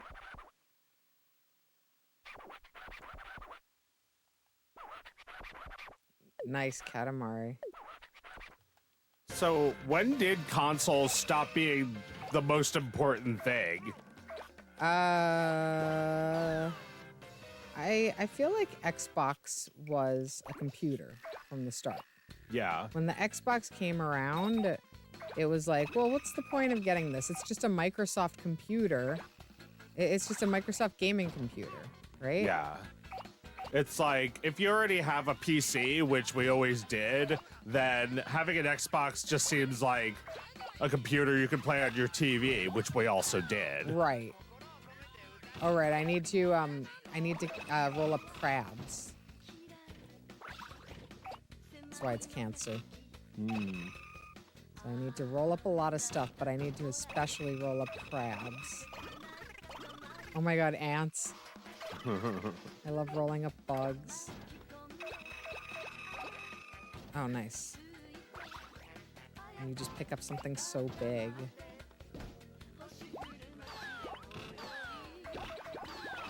So yeah, like, you think about the Xbox and it's like, well, what did we need that for? Halo? We could have played that on PC. In fact, it was more fun on PC. I mean... And then Halo 2, which they could have released on PC, but intentionally didn't. Oh, yeah? So we'd have to buy the Xbox. Ah. So just artificially, we need to get consoles. Because Nintendo has, like, more robust copyright protection every generation. Right, right. I mean, you know, I think a lot of it just comes down to some people like playing in their living room. Yeah. Some people like playing on a computer. I don't really like to play on a computer. Yeah, I mean, it depends on the game, but, like, yeah, if you're playing Half-Life, which I was playing the other day, that's most fun on a computer, I think.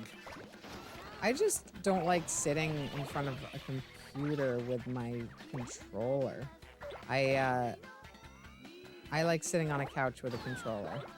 Yeah, I like sitting in front of a computer with a keyboard and mouse. I'm not a big fan of computer controller. Yeah. Most of the time I play, like, usually the only time I play PC games lately is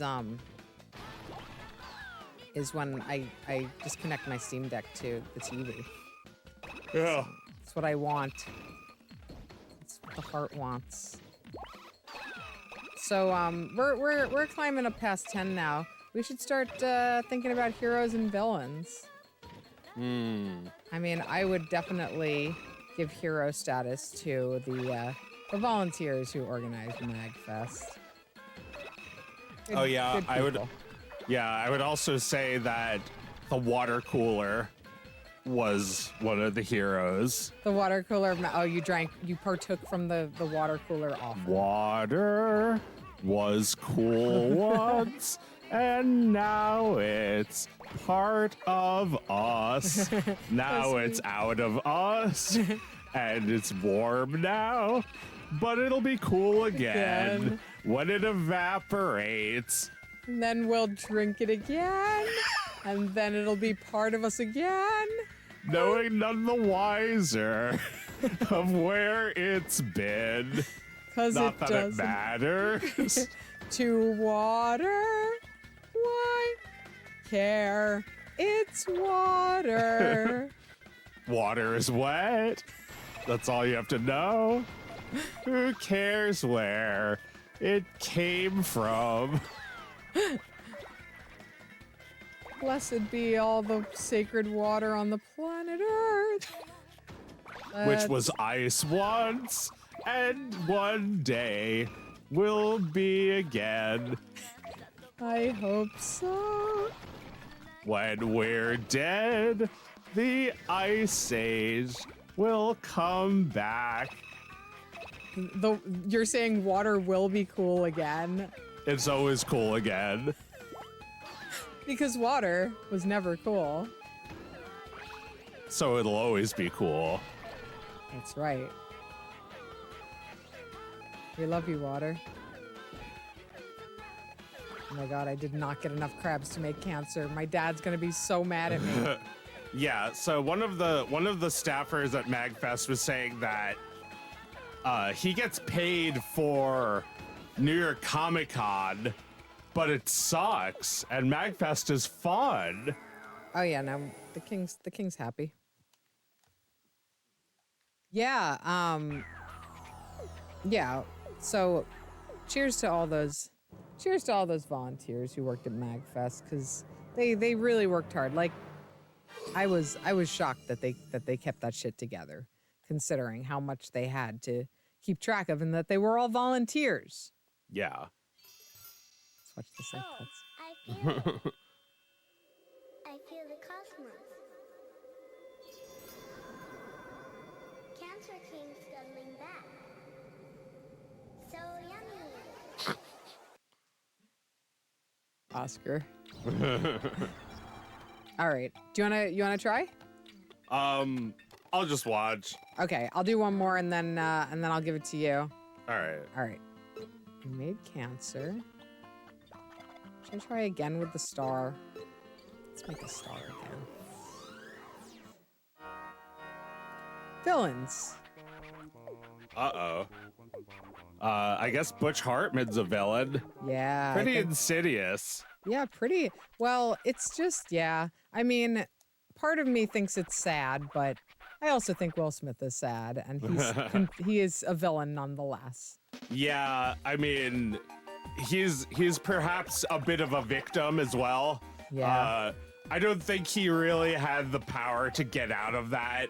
And this slap is kind of a cry for help. Oh my god. Yeah. I mean, look. Villain nonetheless. Still sucks. Yeah, I'm not gonna hand it to him No. after that disgusting display with Aladdin. No. He's not getting out of that one. No. He's not wiggling his way out of that one. But luckily for him, we all recognize how evil his wife is, and how it was really her just like glaring at him for 2 seconds, which is what prompted him to go up there and smack Chris Rock in the face. Yeah, he's a small man, and she's a mean woman, and you know, they make each other miserable, as perhaps they both deserve and don't deserve. Anyway, whether somebody deserves their misery or not is totally beside the point. Butch Hartman really fleeced his fans, and Yeah. And whether that's sad or just completely malicious, hardly matters. He shouldn't have done it. And now she won't even spare a passing glance, all just because I ripped off my fans.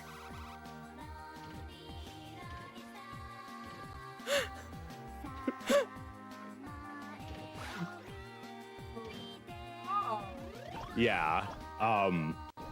The guy who made SpongeBob died, Yep. and the guy who made the Fairly Odd Parents lied.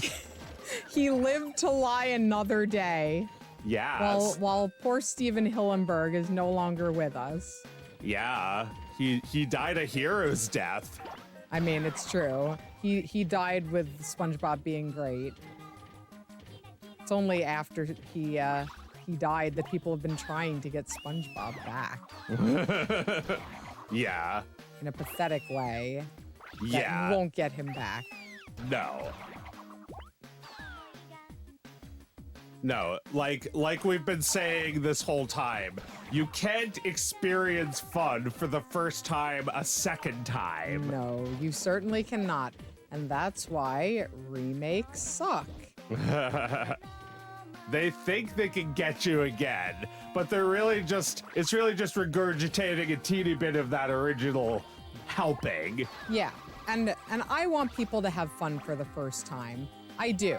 I really think it's beautiful to have fun for the first time, even if it means that, you know, you were too repressed or too timid, or you know, perhaps you just never had the opportunity to have fun earlier in life, and it's a little corny that you're having fun now that you're old. Yeah. That's okay. I want you to have fun for the first time. I want you to experience something beautiful at every period of your life, not just your childhood. Yeah, and like some things like me or Space Invaders are still fun no matter how much time passes. There are lots of things that are still fun that you can still discover for the first time. Like Zookeeper. I loved that game. That's right. You played a game called Zookeeper that you said was great. Yeah, it was really fun. It was a little bit like Donkey Kong.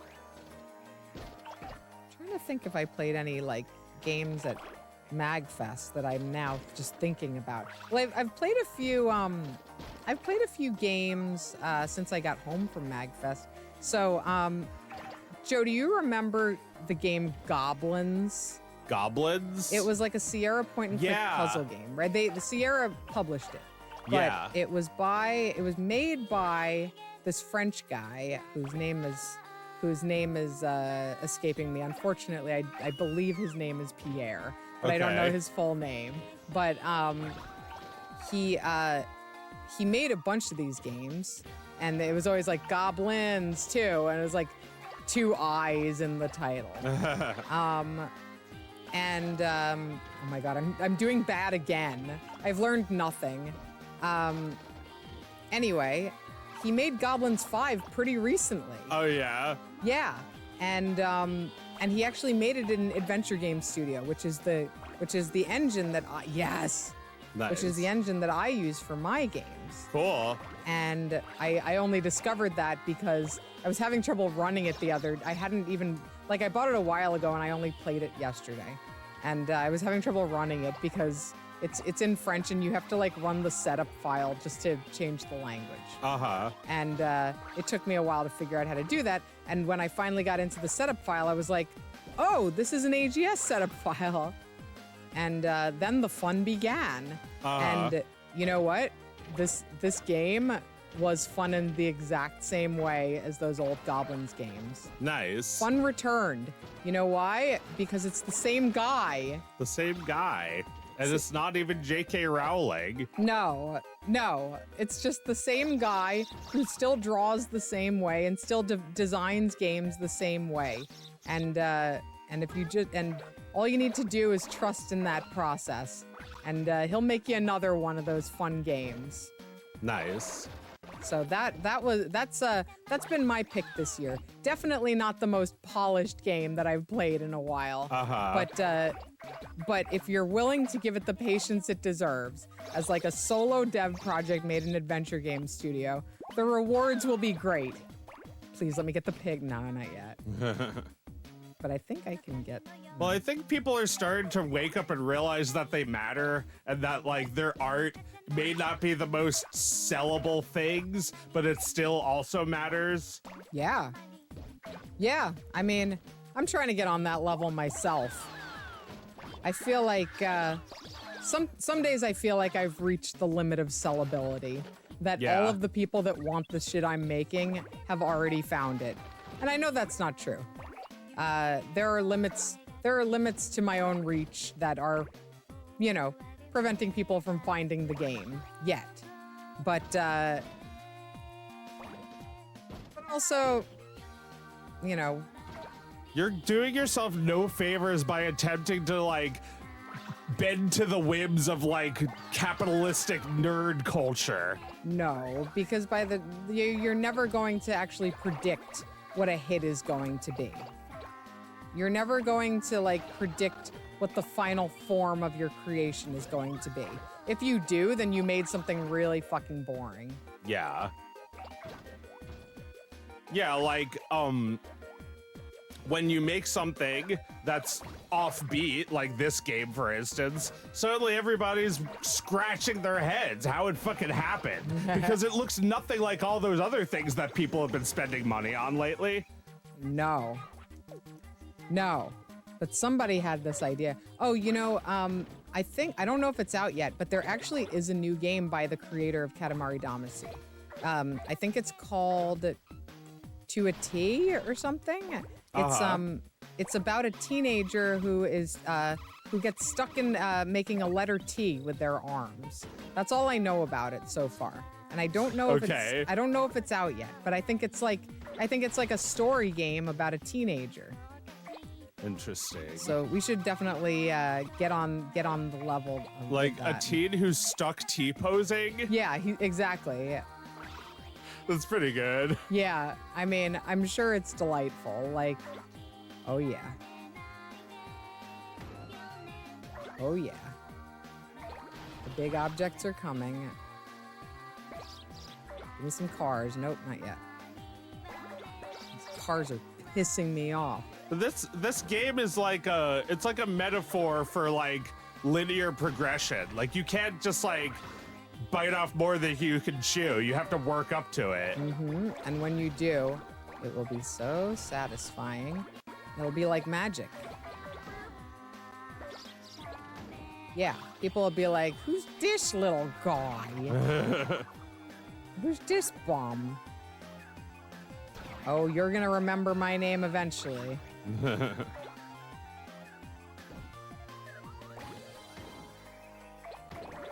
There we go. I'm definitely getting to this part of the game earlier than last time. Yeah. Satisfying. Uh-oh. But did I complete the star? Or maybe not. Even now, I did not get. Oh, wait. I might. You just need like 1 more millimeter, don't Holy you? shit, I think I do, yeah. I made it! A big hooray there. I made the star. Wait, I can keep going. Yeah, and see how like the camera starts to zoom out when you get bigger? So that you're like Godzilla.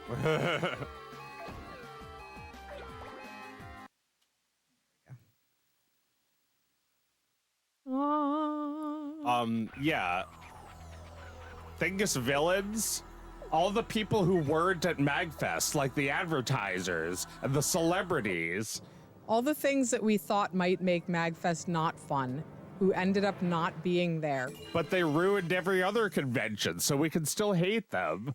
We can still be mad a little. We can still be a little mad. Well, yeah. Mad that we had fun. Yeah, we don't need to have personally encountered a villain in order to declare them one. We can feel their absence and realize how happy it made us. Yeah. That we or just- if we did encounter them, maybe we didn't realize. Right. Because it didn't matter. It didn't matter because we had fun. What a hooray that is. All right, do you want to put on one last game and we'll close out on something else? Oh, to be continued here. Let me. Oh wait, I'm sure the game just saves, right?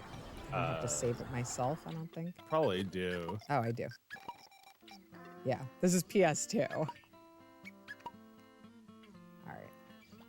I hand it over to you. Cute. Look how cute. He's saying bye. I mean, it's up. You want to play Crash Racing? Yeah, check it out. All right. Na na na na na na na na na na na na. Heidi, you've been farting all night. Do you want to come on camera for a minute? Say hi. Here's your butt. That's all I can get without moving the camera too much. Well, look, that's all I've been seeing all night, so. Come here. You want to come to me? Come here. Oh, hello, come here. Come sit with me for a minute. Oh, hello. Oh, my friend.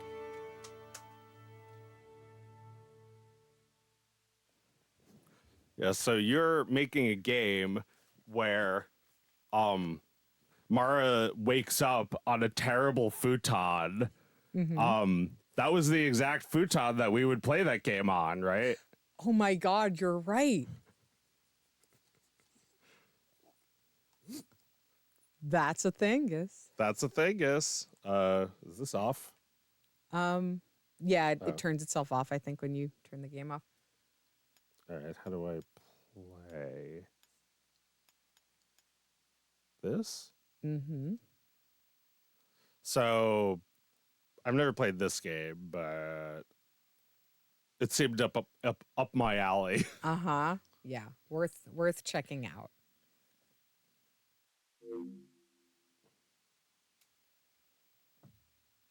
Oh my goodness.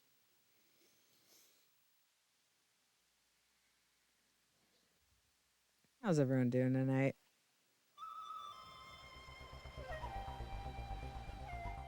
Is this the intro? Sierra! Oh yeah. But definitely past their prime. Yeah, I mean, even Half-Life was already past their prime. Yeah. Their logo's on that game too. Yeah. Well, they were a publisher. Like, they weren't really making interesting games at that point. Oh my God. Well, yeah, like my memory is that they made 7 King's Quest games, and then they made an 8th one that was nothing like them. Well, yeah, it did the shit that everyone in RPGs did too. They made it an action game and an action adventure game. We don't like it, do we, folks? Don't like it.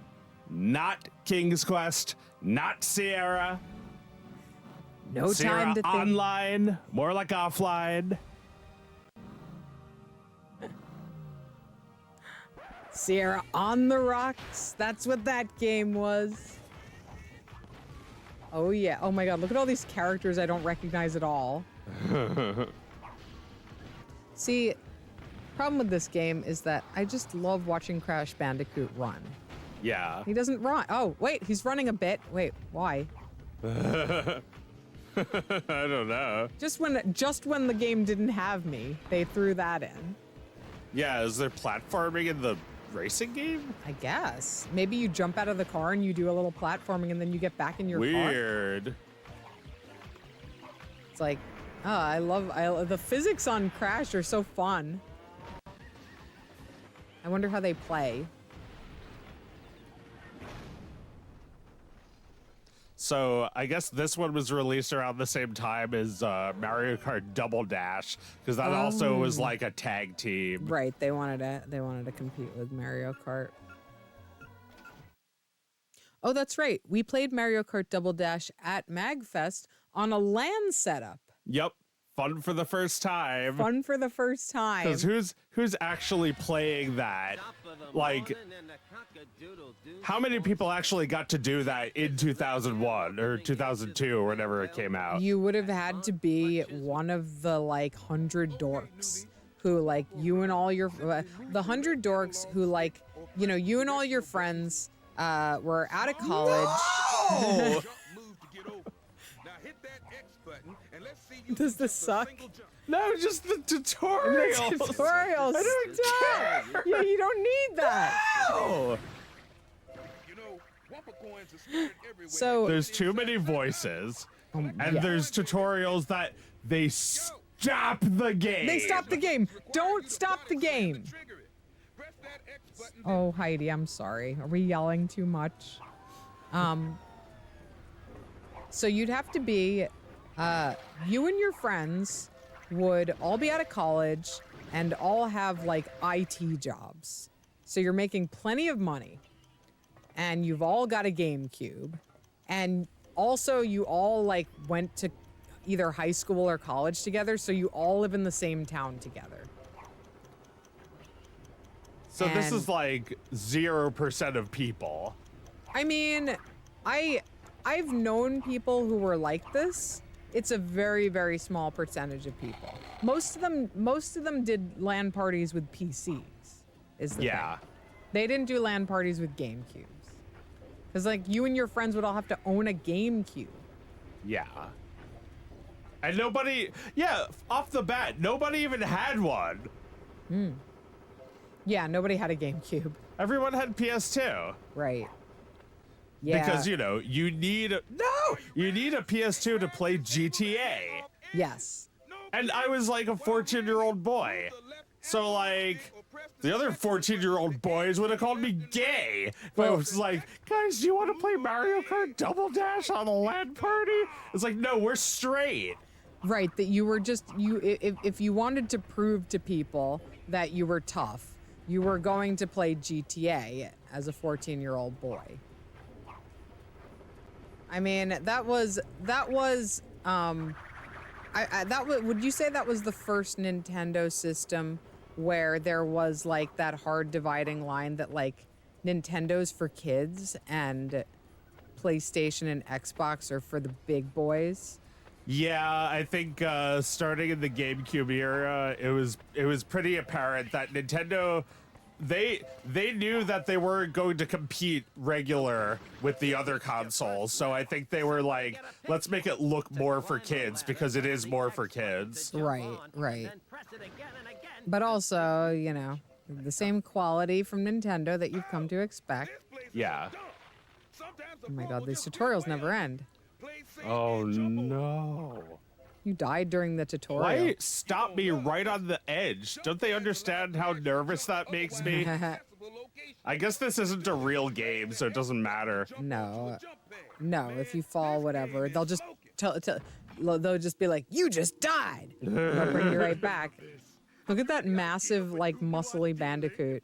Yeah.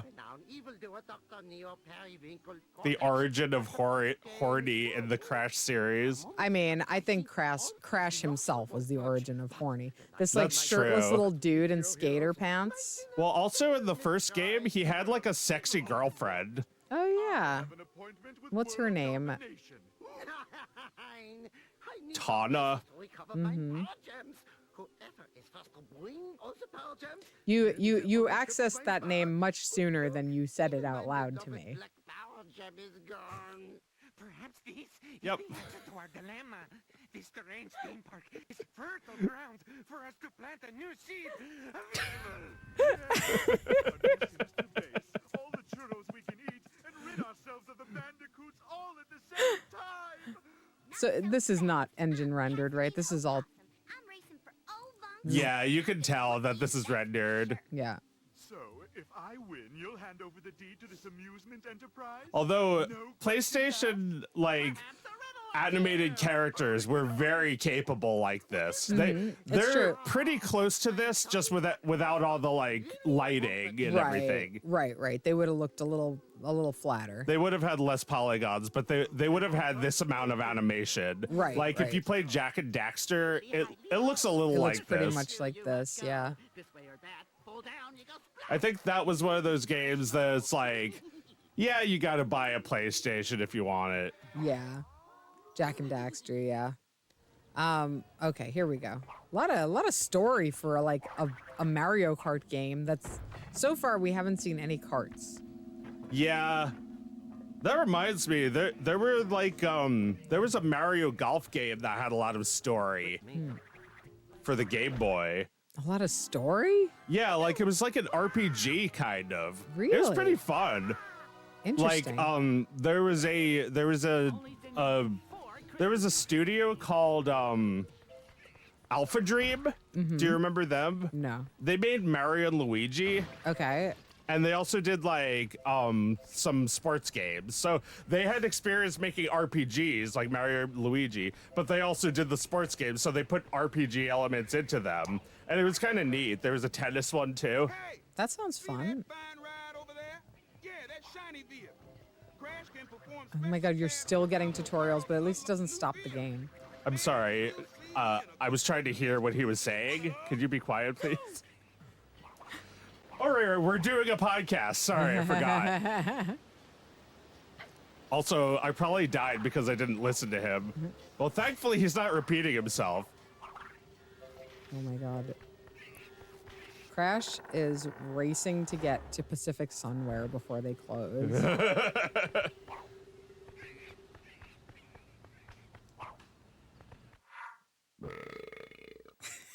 Thanks for that. That's how you know the PlayStation is for boys. Yo-ho-ho in a bottle of Wumpa Whip.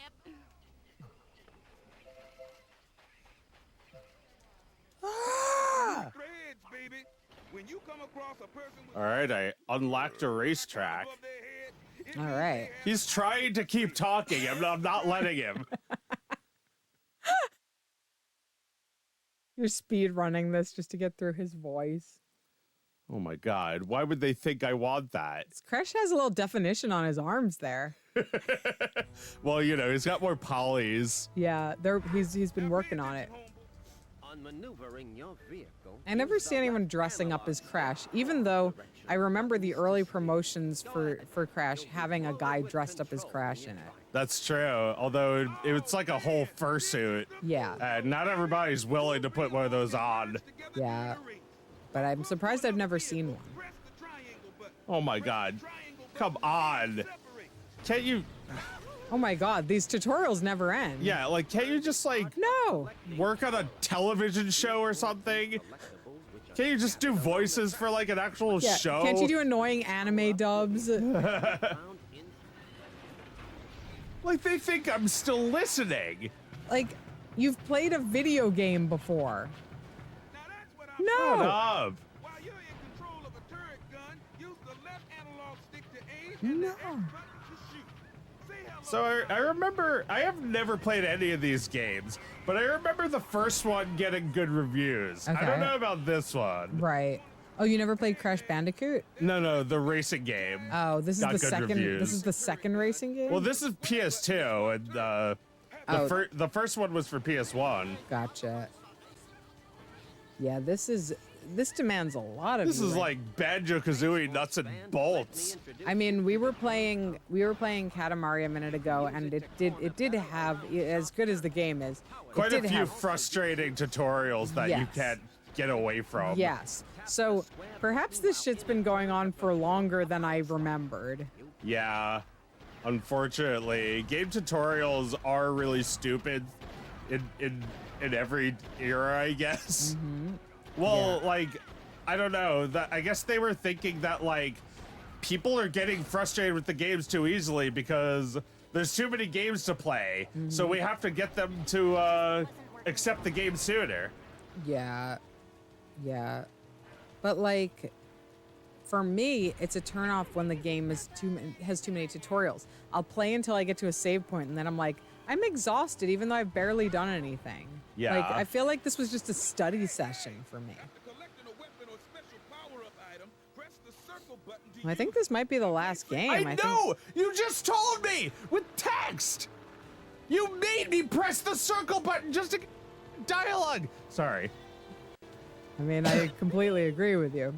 I think this may be our last game tonight. We're almost at 11 now. Yeah. So, any final thoughts we want to get off our chest? Well, I no longer hate conventions, which No. is nice. No, and but I'll always be very particular about the kind I go to. Well, you know, MAGFest, it's such a massive undertaking, and it's such a good group of people that you can see why there's only one a year.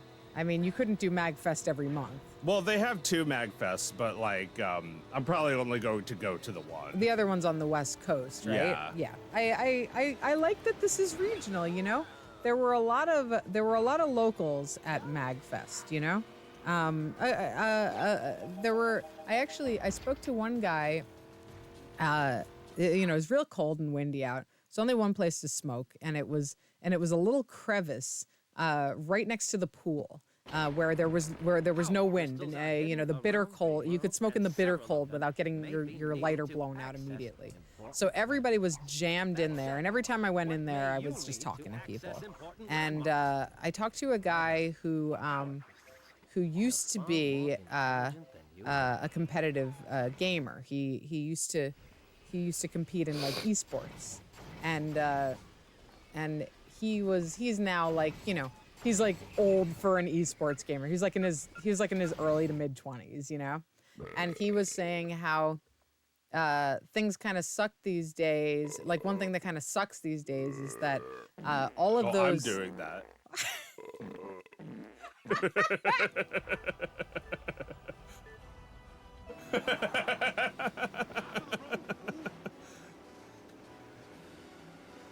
Okay, well that feature alone really scores points for this. Yeah, that brought this game back. Yes, absolutely. He said that something that kind of sucks now is that a lot of those competitive gaming events are held in major cities. And as a result, a lot of people who are too young to travel, which, you know, when you're talking about like esports and speedrunning, you're talking about a lot of really young people who cannot travel. That is a pizza tower sound effect. Yeah, they're trying to recreate something in Pizza Tower, to be sure.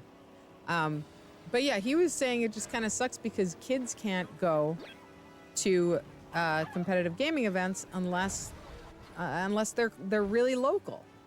And I think there really is something to be said for having events that are truly local, within a couple hour drive, no more. So I wouldn't get on a plane for MAGFest. I'm gonna load up the van for that one every time. That's fun. And yeah, I don't feel like I need to go to another show like that. I feel like I've found something special. And oh my God, Heidi's demanding so much right now.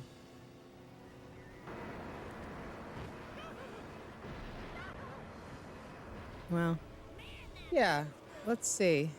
Yeah, Magstock. Magstock is all music, right? That's like an outdoor festival.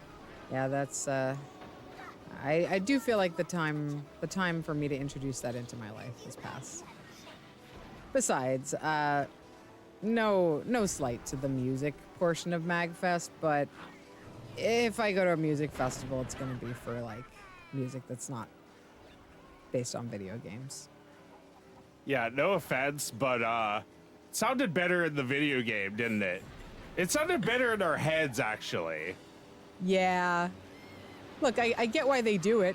It's fun. It's fun to be in a room full of people who like a game and hear the song together. We had breakfast at the atrium one morning, and while we were eating, a full orchestra and choir filtered in and just started playing the Halo song for everybody to eat breakfast to. That was wonderful. Yeah, But- that actually made me happy. Yeah, it is ambiently wonderful. It's not the main attraction in my opinion.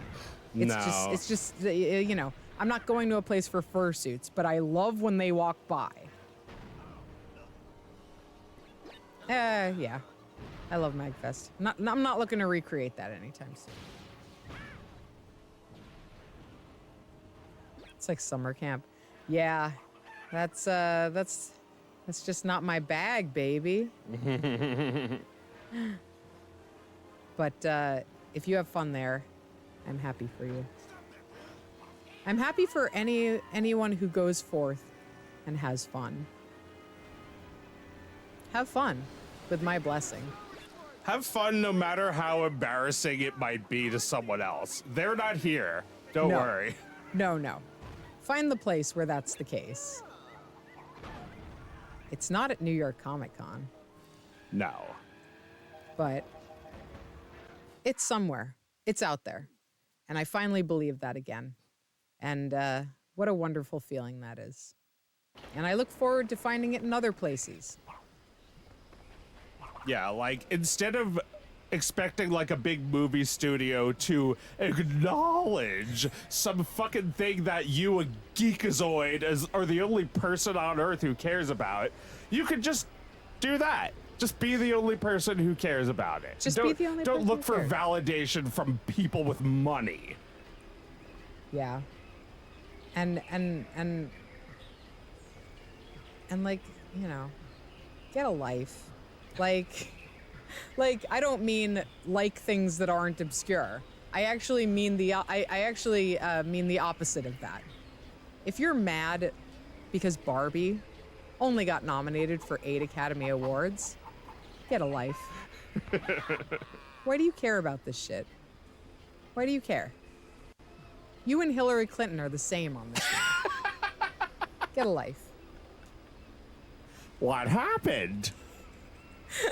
From the creator of What Happened. What happened to? What happened? Again? Or wait, no. The sequel would be, what the fuck happened? Clinton's what the fuck happened? Well, that was Hillary when she woke up this morning or whatever. What happened? Well, Hillary, they nominated Barbie for only 8 Academy Awards. Oh, no. That's just like when I lost. That's just like me. Also, Trump is going to be the nomination for the 3rd time. Yes. What happened? What happened? I thought we rigged it, so that couldn't happen. Yeah, it's happening. I'm sure we're going to be talking about this for the next 10 months. So we'll meet it out in bits and pieces, won't we? Sure. Or next week we'll be 100% about this. Well, we barely mentioned those fucking losers. All those that we losers. used in the thumbnail as Yeah, a joke. all those Because you losers. asked me to use faces of people who would not be recognizable. Well, yes, you used the faces of people who never had fun for the first time. And now they're too old, so they've chosen a career in politics, which is really the only thing you can do, is either become a politician or just find small ways in which to make other people's lives miserable. That's what's available to you if you never have fun for the first time. Yeah, this is your option. Either have fun for the first time and admit that you were never popular and enjoy your life like in a natural way, or go into politics and pretend that you were cool at any point in your life. And that fun doesn't exist. And everyone Yes. needs to grow up and stop wanting to have fun. We need to be realistic here. All right? There never was fun. Fun never existed. And it's actually really sus that you believe so strongly in it. There are bigger, more important issues than that. Like enriching all the people who are paying me not very much money to say this. Don't be a butch. Don't be a butch, no. I mean, you know, you can be a butch. Don't be Butch Hartman. Yeah. Be something fun. Be a person who has fun. Yeah, be that guy in the Crash Bandicoot costume who did those commercials for like 10 years. Do you know that it was the same guy? You can see his face. I'm pretty sure it was the same guy. All right. Yeah, I'm gonna say he had fun. Yeah. Did he do skate moves in it? Well, he could have had a stunt crash. Why?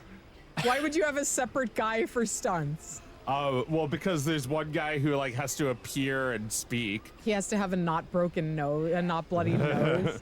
Well, I'm going to choose to believe that he did his own stunts and that he had fun.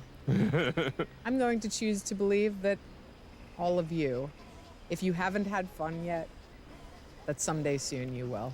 Yeah, don't be ashamed, because nobody at MAGFest is fucking ashamed. Nope. All those losers in the Republican Party, they're ashamed. Ashamed of how gay they are.